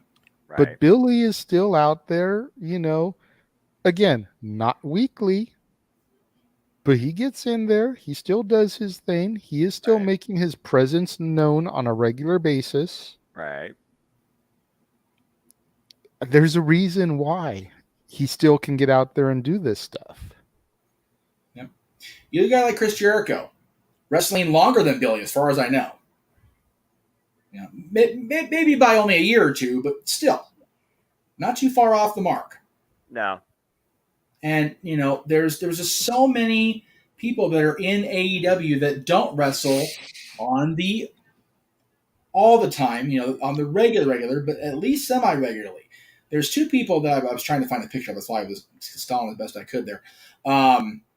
There's two people that really came to mind that I saw on the cruise, and I still see wrestle to this day on some sort of quote-unquote major product. People debate whether it's a major product in this case, but, Robert Gibson. He was the NWA World Tag Team Champion in 1985 with Ricky Morton. And he still wrestles on the regular, not as often as Ricky does, because Ricky crazy, but on the regular. And then these two guys. Daniels is head of talent. He didn't have to do a damn thing again if he don't want to. And he's still wrestling occasionally on Impact. He still wrestles on the occasional Dark or Elevation match. NJPW, particularly, he was involved in the tag tournament for their inaugural NJPW Strong Tag Team Championships. Same with Frankie. Frankie's, wrestling on the regular all over the place. Sabin and Shelley. How long they've been around? They're still going. I mean, Alex really talked about on Impact Wrestling how what the price that Sabin has paid for this industry to even become the Impact World Champion to a degree and still go as hard as he does. I gotta say, small side note there, but you mentioned Sabin and Shelley. That is the one match I was looking forward to tomorrow that I can't see now. That's going to be good. That's one of those sort of boys. I wanted to pick with my heart so bad and go for them in Lethal, but it's like, they're not going to job Wardlow out. No. You know what? I would say FTR they might, but they're not going to job Wardlow out. Yeah, they're not going to do that. No. But, it's one of those, because, again, this is kind of, inside baseball on this side of the country, but man, Sabin and Shelley and Jay and Frankie and Chris, and it's like, those are our boys, man. It's like, all the damn feels and bastards. I know. Freaking tug at the heartstrings. And it's crazy because you think of those guys and you think of what they did in TNA all those years ago, and you think about the fact that we're going to be probably talking about all 6 of those guys and more in a couple of weeks on Dads, and it's just, God, I am so looking forward to that. They're all still going, brother. It's not like we're talking about guys that are in wheelchairs sitting on their front porch watching the wrestling world go by. All them dudes I just mentioned are still wrestling, most of them on the regular. I know. I love it. You figure the only people, I should say, that I don't know for sure on the regular wrestling from that original when this belt was the belt back in the day. You don't hear much about Amazing Red anymore. Jerry Lynn is definitely retired, but he's still producing for AEW. Right. And Sean Waltman. Low Key, I think, is still wrestling. AJ's definitely wrestling. Joe, Sabin, Shelley. It wasn't X Division champion, I don't think, but he still, was involved in the division. Daniels. Here's another name from that title era that I don't hear much about. It's a little bit of a blast from your past. You ready? Mm-hmm. Michael Shane. As soon as I said Frankie, I thought Michael Shane because of the co-win. Matt just kind of just faded away, and that's a shame because you talk about bloodlines in wrestling, man. Shawn Michaels is your cousin. Shit. I think that's why I don't think he could ever get out of that stigma. But I wonder if he were to entertain the idea if NXT would pick him up, being Shawn's cousin, because he was a damn good wrestler, and I swear I heard he and Frankie had a falling out at some point. I could be wrong on that, so forgive me, Frankie, if I'm wrong. Probably over Tracy. That different conversation in itself. That wouldn't surprise me because but And that just goes back to it's always a woman to mess up the Hakuna Matata. Well, but you know what though, Tracy, and again, I I'm way inside baseball at this point, right? But Frankie and Tracy are just so good together. They always have been, and they're a great couple. I love them both to pieces. So I can't hate on them for doing it. And if that's what asked Matt out, oh well, it is what it is. Oh, but anyway, yeah, that era of the X Division is why that match tomorrow between the Guns and Jay Lethal and Wardlow and FTR is definitely high on the priority list. It's not going to amount to shit in storylines. No. Let's be honest. No. But it's going to be a hell of a fun match to watch for us old TNA X Division fan fogies. So, but there's a lot of good shit going on tomorrow. So I'm looking forward to it. Noah's going to call 20 matches tomorrow and have to have a IV of Mountain Dew at his side. Poor bastard. Mostly calling it with either JJ or James if James is up for it. James couldn't even mind. I said he was so tired. He just could not hang tonight. And I don't, I only did it because I came straight out of the movie theater. I'd probably be over here. Which, I messaged him back. I was like, if you happen to wake up and feel like participating, just participate in the chat room. Yeah. We got this. We got this, bro. Me and Noah will hold things down for the NXT, super show, I guess we can call it. Yeah. Yeah. He's not even necessarily needed until All Out. And even then, if he doesn't come in, Noah I have Noah's access, so we're watching the same thing, so we'll be good. Yeah. So it's all good. I do want to acknowledge in the chat room a different James, our buddy James Malaspino. So stop in. This is a while ago, so I apologize, James. Just stop in to say hi, guys. I'm a very bad depression, not feeling great, but optimistic. You guys make me forget that stuff for a minute. Thank you. Thank you for allowing yourself to come out of the funk and join us. Yes. Respect. We also take pride in the fact that we can make you forget about whatever is causing you that funk right now, even for just a few moments. Everybody in this room knows, everybody in the chat room knows, this stuff is what has brought me out of the funk so many times the last 3 years. So if we can pay that shit forward, dude, for real, makes my day. It really does. It really does. It's moments like that. It's moments like getting a text from Jenna earlier. Can you send me the video from the cruise of Chris singing with us? One of the clients I'm working with today is a big Jericho fan. Made the kid's day. Because Jenna does nannying for a living when she's not, blowing rock stages off their freaking, holsters. Yeah. I'm going to throw this out there to you because I've had a hard time finding it. And since you know someone who's actually in a GNR tribute band, maybe they can help me locate it. Okay. I'm looking for a t-shirt from Use Your Illusion. The front side is part 1. The back side is part 2. I can find t-shirts for Use Your Illusion on eBay, and it'll have volume 1, and then the back will have tour dates. Mm-hmm. Same with volume 2. It'll have tour dates or something, but I'm looking for the double-sided volume 1 on one side, 2 on the other side. Are you saying you saw it and you know it exists, or are you just looking to see if it does exist? I know it exists because I saw a certain somebody in a movie that my daughter is obsessed with jumping on his bed wearing it.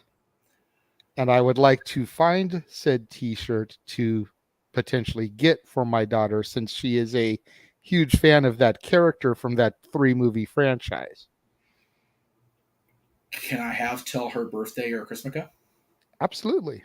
I'll take care of it. Doesn't need to be something that needs to be found right now today, but it's definitely something I'd like to track down.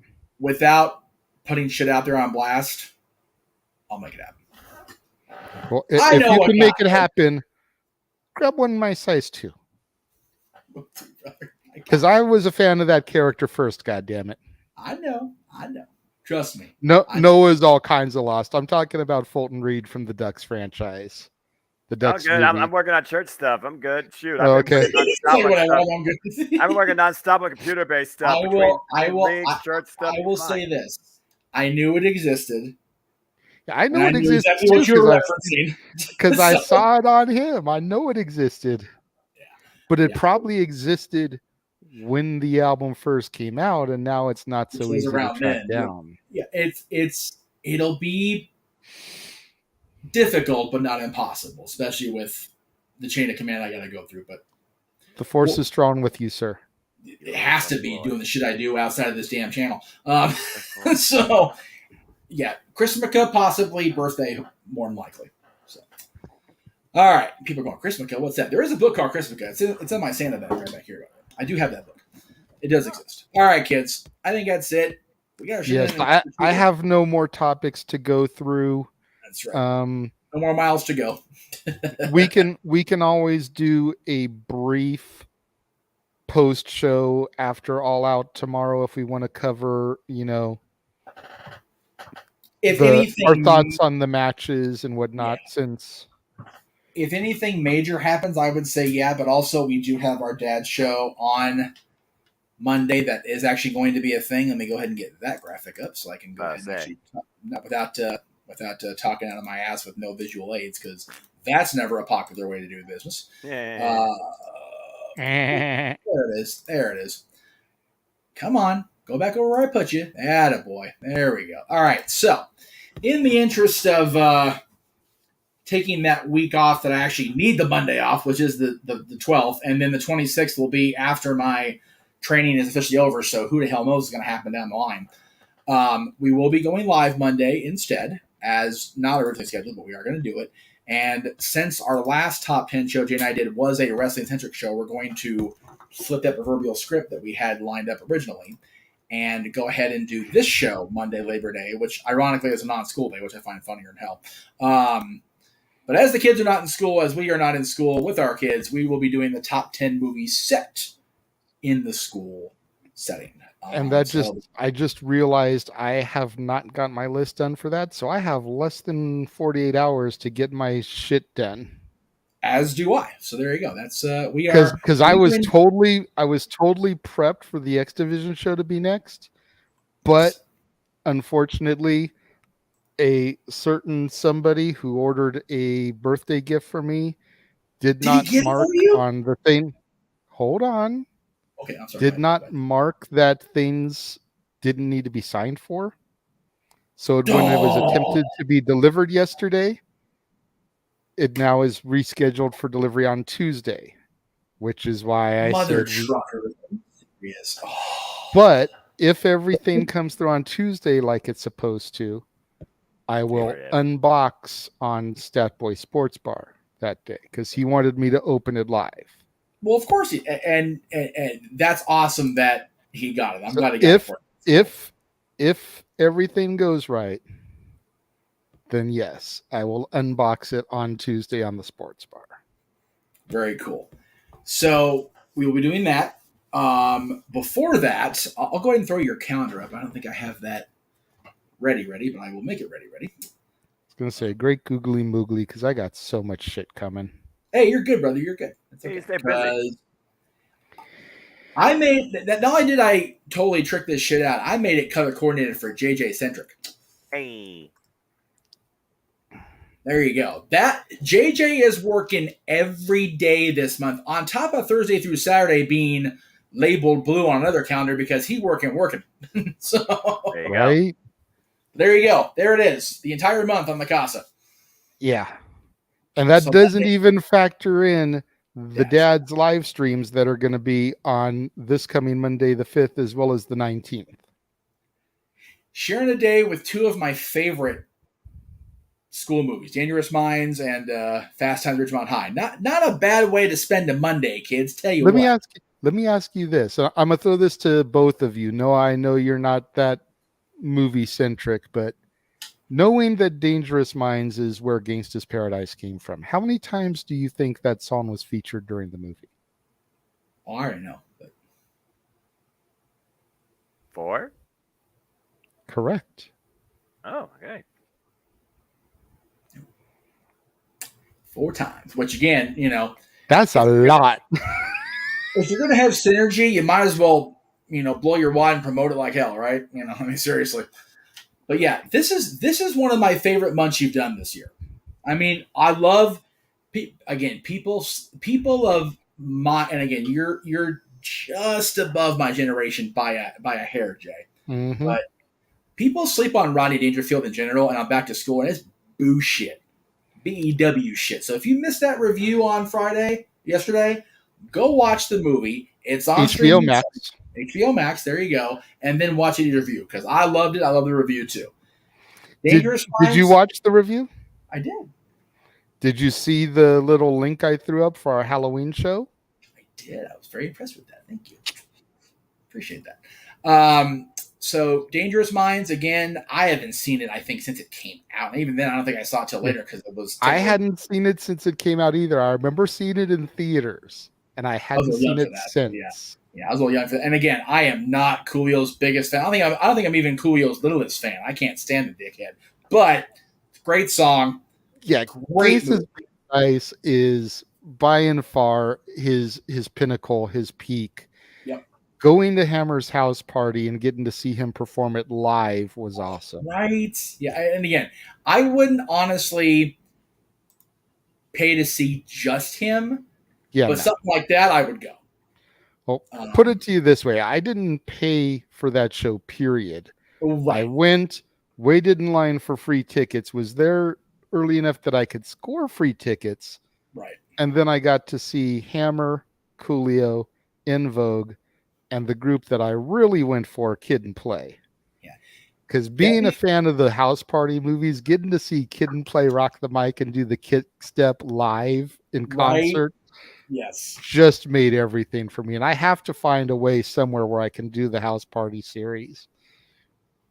Yeah, I mean, where does it fit without a theme? Yeah, franchises. It's a 5-movie franchise, and they're talking about another movie. If they bring Kid and Play back, I'll be okay with it. Otherwise, the 5th one had them in a cameo towards the end. I know, but it was enough for me. But yeah, I read that there's a 6th one coming, and supposedly LeBron James is heavily involved in the production of it. No, so I'm curious to see where that's going to go. I was okay with Space Jam and his involvement in that, so we'll see. But yeah, this is a huge month, like you said. The other movies this week, Stand, Deliver, and The Substitute. I heard good things about Substitute when it was out, but I had not seen it yet. I will. Substitute is the Wish version of Dangerous Minds. It's kind of what I thought. It's Tom Berenger. The soundtrack was very hip-hop centric. The notable song from that one was Mac 10's Hoobanin with Ice Cube. Yeah, okay. Stand and Deliver, Edward James Olmos, Lou Diamond Phillips. If you remember that episode of South Park with Cartman, what are we going to do with these kids? Yes. Like, that's totally making fun of Stand and Deliver. Right. Yeah. It's so bad it's good, but it's a great performance. I want to say this was Lou Diamond Phillips the same year as La Bamba. Yeah, I know for Edward it wasn't too far off the Selena track, if I remember right. No, it was a few years away because it's about a decade difference. Oh, really? Wow. Okay. Stand and Deliver was late 80s and Selena was like 97. Oh, that's right, because she was shot in 95. That's right. Jesus Christ. Okay. And then Clueless, again, if you're, especially Jay is in my age, you haven't seen Clueless, for the love of God, find a way to see this movie before 12. I was going to say, if you grew up in the 90s, you've seen Clueless. Right. Another great high school movie with a Coolio song on the soundtrack, Rolling with My Homies. Fair enough, dude. I forgot about that. You're right, though. I always clown my daughter because when she wears her Hufflepuff pants, it looks like Cher's checkered outfit. And I'm like, you know what? You rocking the Cher gear. And she's like, it is Hufflepuff. She did the same shit to me. I'm like, look, little girl. Here's a picture, and she just stormed off. Like, that's right. That's because she's seen Clueless and she hates Cher. How can you so not that's hate why. Her again? Noah's going, I'm just going to look her t-shirts. They're doing movie stuff. I feel bad for Noah's just sitting there. Then we got Mean Girls. You got Heathers, which That was one that was recommended by Cece. Yeah, I've never seen Heather's. Shannon Doherty is in it. Winona Ryder, Christian Slater. Yep. Totally 80s. So you've kind of got like an iconic female-led 80s, 90s, and 2000s movie that week. That's kind of the little mini theme there. Yeah. But the I week honestly prior is urban. Yes. I think my favorite week of the month is the week that we do the X-Division show on that Monday, because you got Fast Times, you got freaking Breakfast Club, which I adore the Breakfast Club movie. I don't give a shit how that makes me look. And then Ferris Bueller, which is just one of the best things ever done. I just watched Ferris Bueller last night, so I could try to get it in.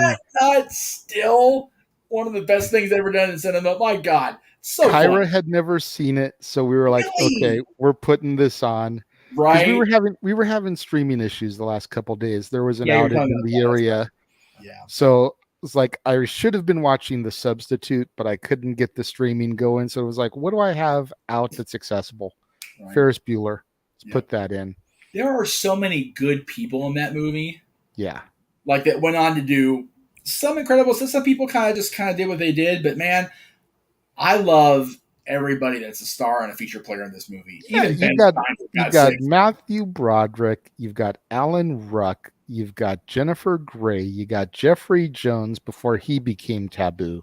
Right. You got Edie McClurg, you've got Ben Stein. Yep. So good. Yep. Charlie Sheen cameo, and he's busted in the police precinct for drugs. How poetic is that? Oops. Yeah, Charlie Sheen in the police precinct for drugs. Okay. I'll take stereotyping for 200, Alex. Or not just stereotyping, typecast for 200, Alex. All I know is Edie McClurg I got to meet because she was in Elvira, the original Elvira movie, and she was at the anniversary screening down at the Vista. What a doll. What a sweet, sweet lady. And great in this cast. And then the last week, I've not seen the Dorm Days one because the National Lampoon movies just kind of went the direction they went, right? But Animal House is freaking a gem. I've never seen Animal House. What?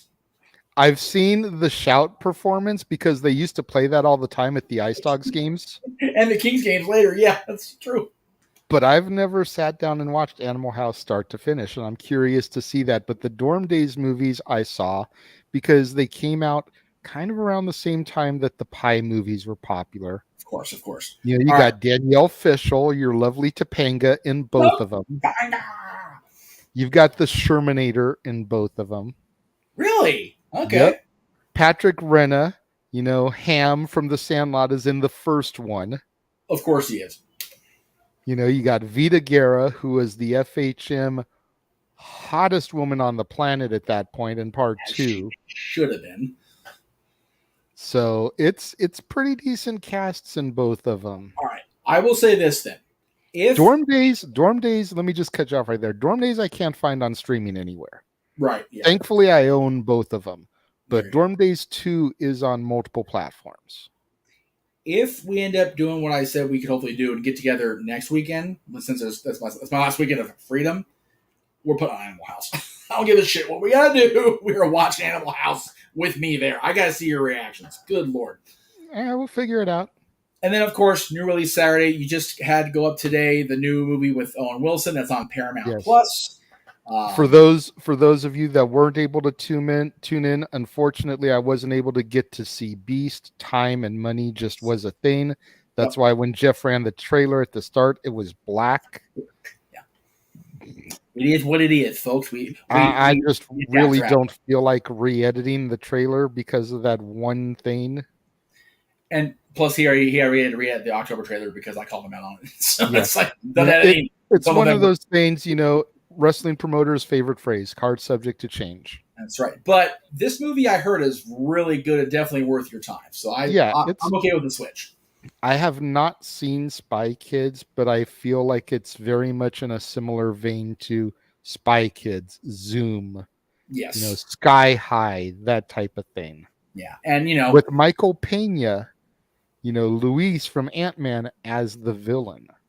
Ooh, I like that. Yeah, it's pretty interesting. There's a scene where he gets a superhero suit, And Owen Wilson is like, let's just fight man to man. And he's like, nah, man, it's all about the suit. It's all about the suit. Like, because he's Ant-Man's sidekick. He doesn't get to wear a suit in the MCU. He's like, God damn it, I want to rock the suit. Absolutely. Then you got that. You've got, clearly my ex's favorite Saturday of the month with Sylvester Stallone being involved in Samaritan. The trailers for that look so good. It kind of reminds me of Hancock from the trailers. It does. Very much so. It does. Then you got Meacham. You've got Mark Wahlberg and Kevin Hart. That should be an interesting duo. I think if anybody's going to team with Kevin Hart that's not Dwayne, Mark Wahlberg's a great partner for Kevin Hart to play off of. And then I know you're looking forward to the 24th. Oh, God, yes. Clerks 3 is going to be so good. I saw that poster at the theater today. I'm like, I know where JJ's going to be before too long here. Yes. Good on them for finally getting it done. They've been wanting to do that for so long, the whole Kevin Smith team. So good on them. They finally get that shit, and that's awesome. Yes. And of Daniel, course, thank you for your comments in the chat room there. Yes. October is not a can't miss. Yes. Going to be breaking out. I wanted to single out one of the movies because the Freddy and again, of course, for September, Stat Boy Sports, Refuge Dory Lou, Warzone on Sundays. That's the usual shtick Walter Cruz would say on the No to Houston stuff. But man, people tend to love a lot on the original Nightmare on Elm Street, as they should. Mm-hmm. But the ones in between that and New Nightmare just kind of get all lumped together, at least the way I observe it. Dream Warriors, I think, is the best of the sequels of the original Nightmare on Elm Street. I think Dream Warriors is so good, and it does get enough critical praise compared to the other ones, yes, but it doesn't get talked a lot about by the general audience, if that makes any sense. So I agree that I don't want to get too in depth because it could end up providing a spoiler for another Dad's Topic that'll be coming in October. Yes. But yeah, Dream Warriors is definitely one of those that is up there. I mean, Lawrence Fishburne. You've got Dokken doing the soundtrack, the Dream Warrior song. For those NWA fans, they did To the Fire, for those of you who don't know. So much good stuff. Yes, indeed. October is probably going to be our favorite month, at least my favorite month, because you're covering Freddy, who was my original horror love. The Munsters from Rob Zombie, which people are either going to love or hate. There will be no in between because it's Rob. Let's not front.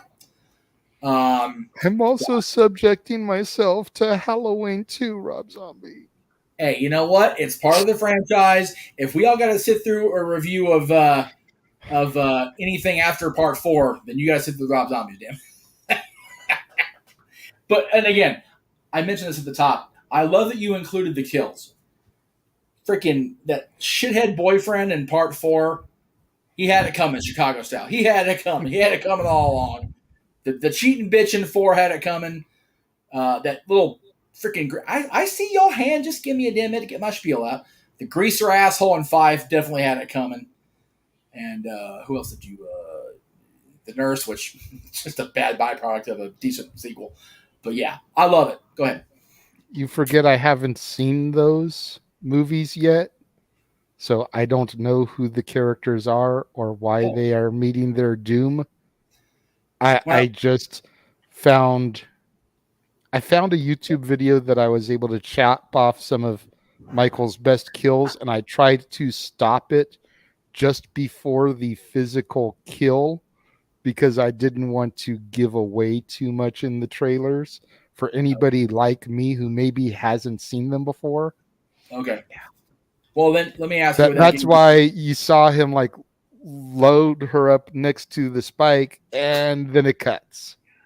And all right, the so guy, you haven't seen that. He raises the rake up, and then it cuts. Yeah. Ugh, but what's funny is, at least in that one, the Part 5, a lot of that type of kill, the raising of the rake, what happens to the mom, like you don't see the actual kill. That nurse in 6 gets it. I see it. Trust me, because I want to throw it up there. I was gonna say, put that up for me real quick. That's wonderful. I did Daniel, Thank you. And to steal a phrase from Yankee Doodle Dandy, my mother thanks you. My father thanks you. My brother thanks you. And rest assured, I thank you for that. And because of his status within the Universal Monsters, his nephew thanks you. That's right. Because Dylan saw the Universal man, Monsters because of this guy. So the fact that you got introduced to my channel and became a fan of mine because of that means the world to me. Thank you. Still have There was such a reason why I started with those movies. I wanted to lay the foundation. And my girlfriend even was like, I thought you were going to pick up with where you left off in like the 70s and stuff. And it's like, we can come back to some of the smaller entries and stuff, but like I want to start jumping into these meaty franchises because there's so many between Freddy, Jason, Michael, Chucky, Pinhead, the list Jigsaw, goes on and on. Leatherface, Jigsaw, Ghostface. Yep.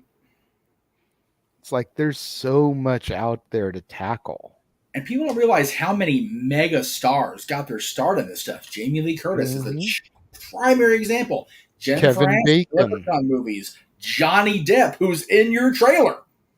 So Kevin Bacon in the Jason movies, absolutely, man. And Kevin Bacon's one of the better kills in Friday the 13th, the original one, for my money.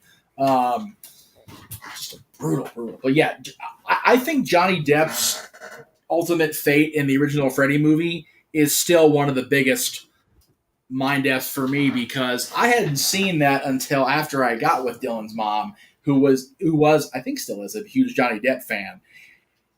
And she's not a fan of that franchise anyway. She's a very scary antagonist. But man, did they get Johnny in like, oh, Lord. I forget when it is that I have it booked for, but I am planning to do an entire Johnny Depp month down the road. There you go. Without touching the Pirates films. Well, there you go. Because that's more of a Disney or a franchise thing anyway. Exactly. It's its own franchise. When I do months like that, I try not to do movies that have sequels, trilogies, franchises. I try to do as many standalones as humanly possible. If I have to buffer with something, I will. But I try to avoid that because that's where movies with one sequel come in. That's where trilogies come in. That's where franchises come in. Exactly. I will say this: if you're going to do a Johnny Depp month, mm-hmm.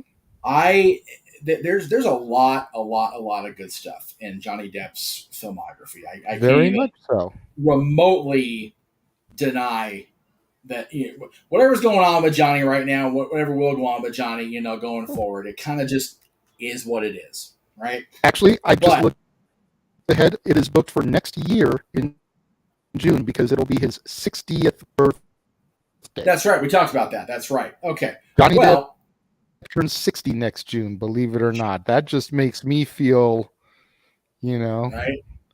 It's like I will be 47 next year, so Johnny Depp is 13 years older than me. Well, there you go, and not far off on the month either. You think you're both summer babies. I will say this: when you do Johnny Depp, if you don't have it on the list, I request you do Crybaby. It's on my list. And I want to be on that show. Okay. Because of this right here. It is definitely on my list. One of the few. It is actually the first one that I'm doing. It is perfect. June 1st. June 1st. All right. Renegade Reviews, special feature. There you go. Well, we're starting to get staticky on your end, my friend. So we got all your plugs deeply. Yes. Of course, can't go anywhere the rest of the month or the rest of the year until we get through tomorrow and the Odyssey that the Simple Man with Spectacular Voice will be on across multiple brands, across multiple federations, across legitimately space and time, because worlds will collide tomorrow and we will go all out in our presentation. But Noah, you give us the great closing every time we do a presentation with you, and now that you've had a chance to rest your voice after today because you've been t-shirt shopping as we go into our redonkulous movie spiels.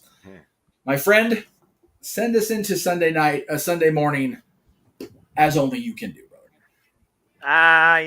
It's all the usual. I'm just trying to finish up this church PowerPoint too. So many PowerPoints, Excel sheets. But anyway, thank you, Jeff. Thank you, JJ. Thank you to the entire Jeff Meacham Network and Multiverse Media. Appreciate all you too. But you want to know more about me? Know this.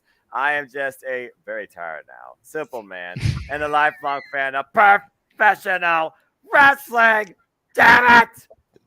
But I digress. Find me on Instagram, Twitter, and YouTube at Foster1916 for all things wrestling. As Jeff alluded to, I'll be back right here at the Jeff Meacham Network to call Both Worlds Collide and AEW All Out in full. And then I'll be back on the Daily Slant to recap review AEW All Out. Go check out our preview predictions there. And as always, I'd like to conclude there are no winners, no losers, no betters. There are just fans with opinions for this passion we all share. At the end of the day, folks, support one another, respect each other, protect your mentality too, and just enjoy life and enjoy professional wrestling too. It's as simple as that. Thank you, brother. I appreciate it. For the Renegade JD Williams, our masterful moderator, even though he didn't do a damn bit of it tonight. You know what? I was so unprepared for tonight anyway, so it's all good. If this is going to be our final official open mic night with you only popping in here and there where you can, it was only right to let you end the show and moderate it this evening. And again, it's one of those. I'm definitely going to miss this on the regular when you guys do pay-per-views, and I'm having to try to find a way to watch from various corners of the House of Mouse when the shows are on, because it's going to be weird not being at this desk. I'm not going to lie. But I mean, at the end of the day, post pay-per-view, open mic started out as a post pay-per-view thing with you, Noah, and James. We were throwing out to Mikey if he wanted to come in and fill for James, but at the end of the day, I was filling in for James today. It's still the original trio. I'm here. You were running shit. Like Noah says, it's as simple as that. I appreciate that. So, again, please do not forget that these two gentlemen and James will be carrying on the super card presentations on the weekends. So, come on back for, I guess the next one's Extreme Rules after this weekend, yeah? October 8th. Saturday, yeah. October 8th. As far as WWE goes, because, we get to breathe from AEW till November full gear, and then Impact Wrestling, they have Bound for Glory is the next pay-per-view, but the next premium thing is Bitchy Road. I don't know if it's Friday or Saturday, so I think we're good. Pretty sure it's a Friday, which is why I said we're not going to. Then we're good. Yep. But Bound for Glory is next for them, and that's also in October. Bound for Glory is definitely going to be covered. Bound for Glory is one of their big shows. We're definitely going to have that be a thing. King Mike X, yes, Jeff has got a official job now, so he is going to be stepping away from pretty much all live streams. Officially. For the time being. For the time being, if he can find a way to jump in here and there with his schedule, he will. But as far as full time, he is stepping away from pay-per-views. But do not fret. Noah, myself, James will continue to bring you guys the content that you have learned and come to expect from us. Open mic nights are going to still be a weekly thing. Pay-per-view PLE coverage are still going to be a thing. We at the end of the day, me, Noah, and James still enjoy getting together and, like Noah says, sharing our opinions and discussing professional wrestling. Damn it. Just because Jeff is not here to lead the charge doesn't mean that we're still not going to be here and Jeff won't be here in spirit. Exactly. I will always be there in spirit, whether it's liquid spirit or otherwise. I will always be Damn there. right. And I will say this. If nothing else, I do have for sure a weekend off. April 1st and April 2nd. Now, I can't run the show. No. But I can call in live from SoFi Stadium.